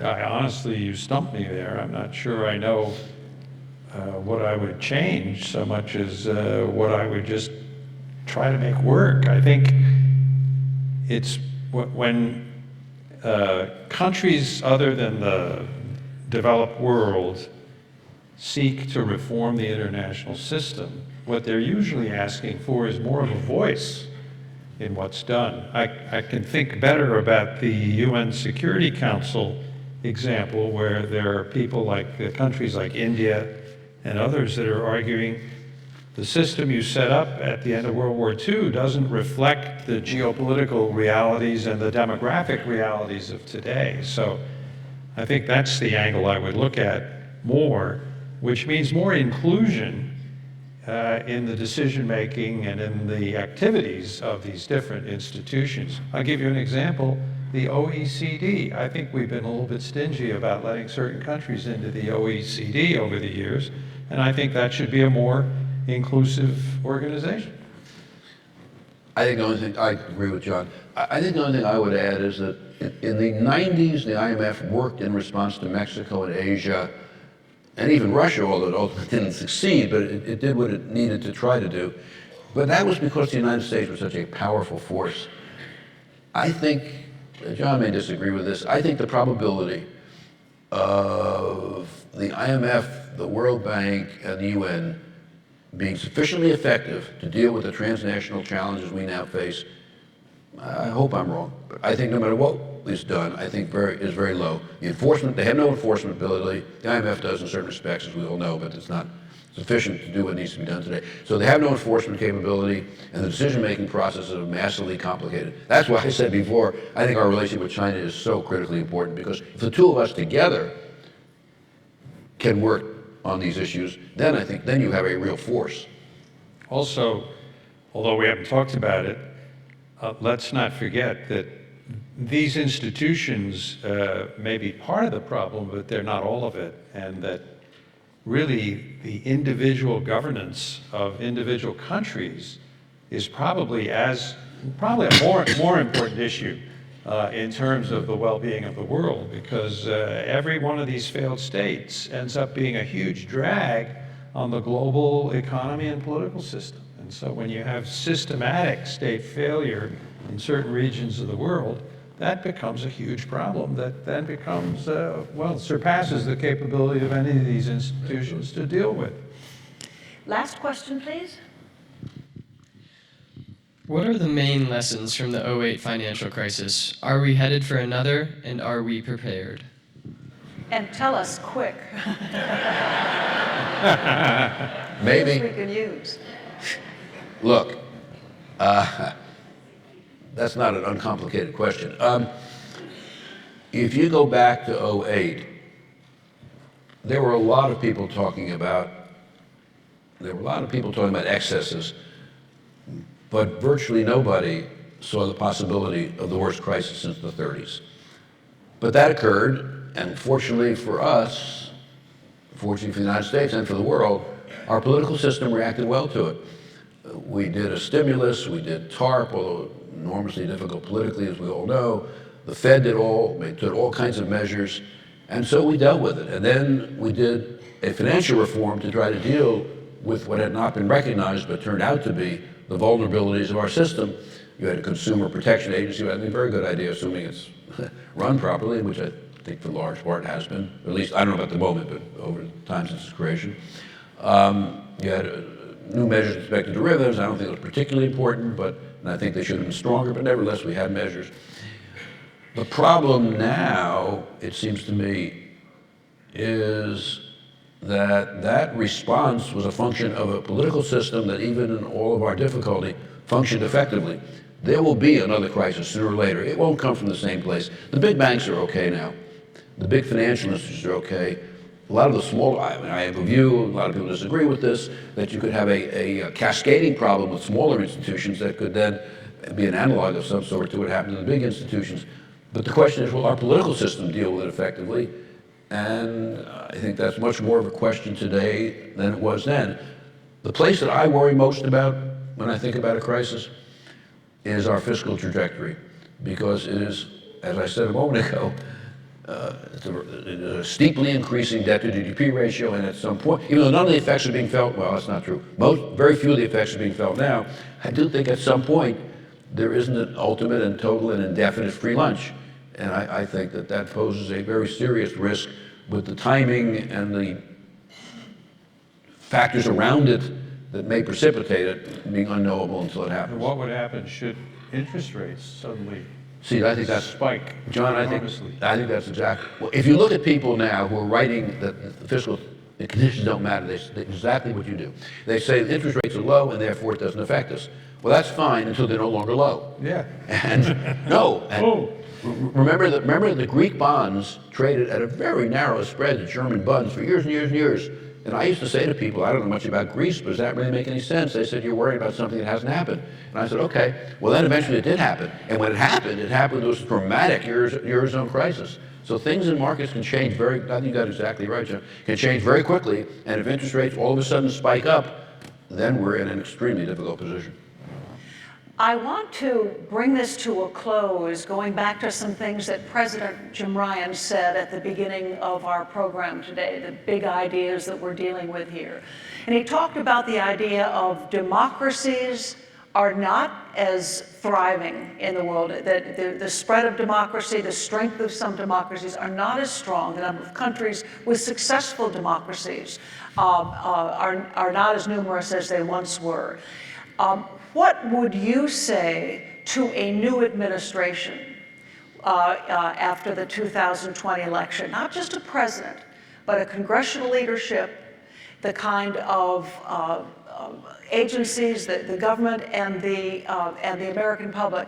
What will this country need going forward from 2020? What priorities are they going to have to focus on? I'm going to start, please, with Ambassador Negroponte. Priorities for the preservation or improvement of our democracy? And our position in the world. Right. Well, we're here with the founders, right? Three of the first secretaries of state and two presidents, or three also. And there, in the papers they wrote, the Federalist Papers, they talked about the need for an educated electorate. Democracy can't exist unless each citizen takes it upon him or herself to actually be knowledgeable about the kind of issues and problems that we're dealing with. So we desperately need to strengthen the interest in and the commitment to educating our citizenry in civic topics. I think that would be probably my priority number one as far as strengthening our democracy is concerned. Secretary Rubin? Yeah, I think I would disagree a little bit with the way your president framed the issue. He said there are not that many successful democracies, or there are fewer of them. I think there are almost no successful democracies today, if you define success as meaning functioning effectively to deal with the issues that face. And look at us, look at the EU and so forth. In terms of what I would say to a new president, I think I would say that what you ought to do is decide what your policy agenda is going to be with respect to creating an inclusive growth economy. so that we have strong growth but widespread participation. I think you should do just what John said. I think you should take a leadership role in educating the American people in a apolitical, non-ideological, non-political way about these issues. And then I think you should reach out to the opposition in Congress or wherever they may be and see if you can create some kind of coming together. Recognize there'll always be, I'll never forget something Fritz Mondale told me. He said, when I was there, he was the Senate, he said, we always fought and we did all kinds of stuff. But at the end of the day, most of the members of the Senate were committed to governing. And so recognizing all these differences, political one another, nevertheless, see if you can reach some coming together around national purpose. And also reach out to the American people, where there's so much divisiveness right now, and see if you can bring the American people back together again, despite their widely varying views around something John was talking about a moment ago, the greatness of this country, the values it was created for, and its potential for enormous success going forward, if we can function effectively.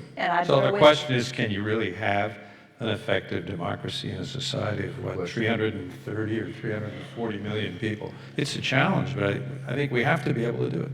And I'd throw in the media needs to do more as well. Ladies and gentlemen, please thank Ambassador John Negroponte, Secretary Robert Rubin, a really extraordinary panel. Thank you so much.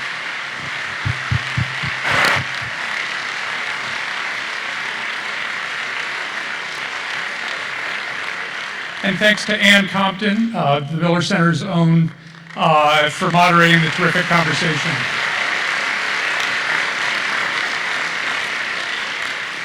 I'm Bill Antholis. I'm the director of the Miller Center. We are thrilled to have you all with us. Many familiar faces in the crowd. If you're new to the university or the Miller Center, we study the American presidency and public policy. We're an office of the president of the university, working with all the other schools and centers of the university to bring important ideas to policymakers and the public. We're thrilled to have you with us.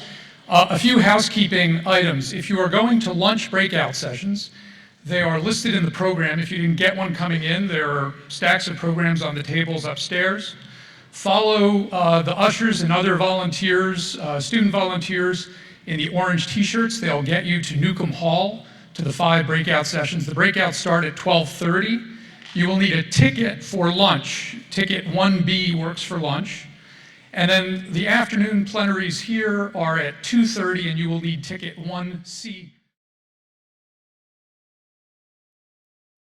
There are 2 students who asked questions, Balthazar and Ankita.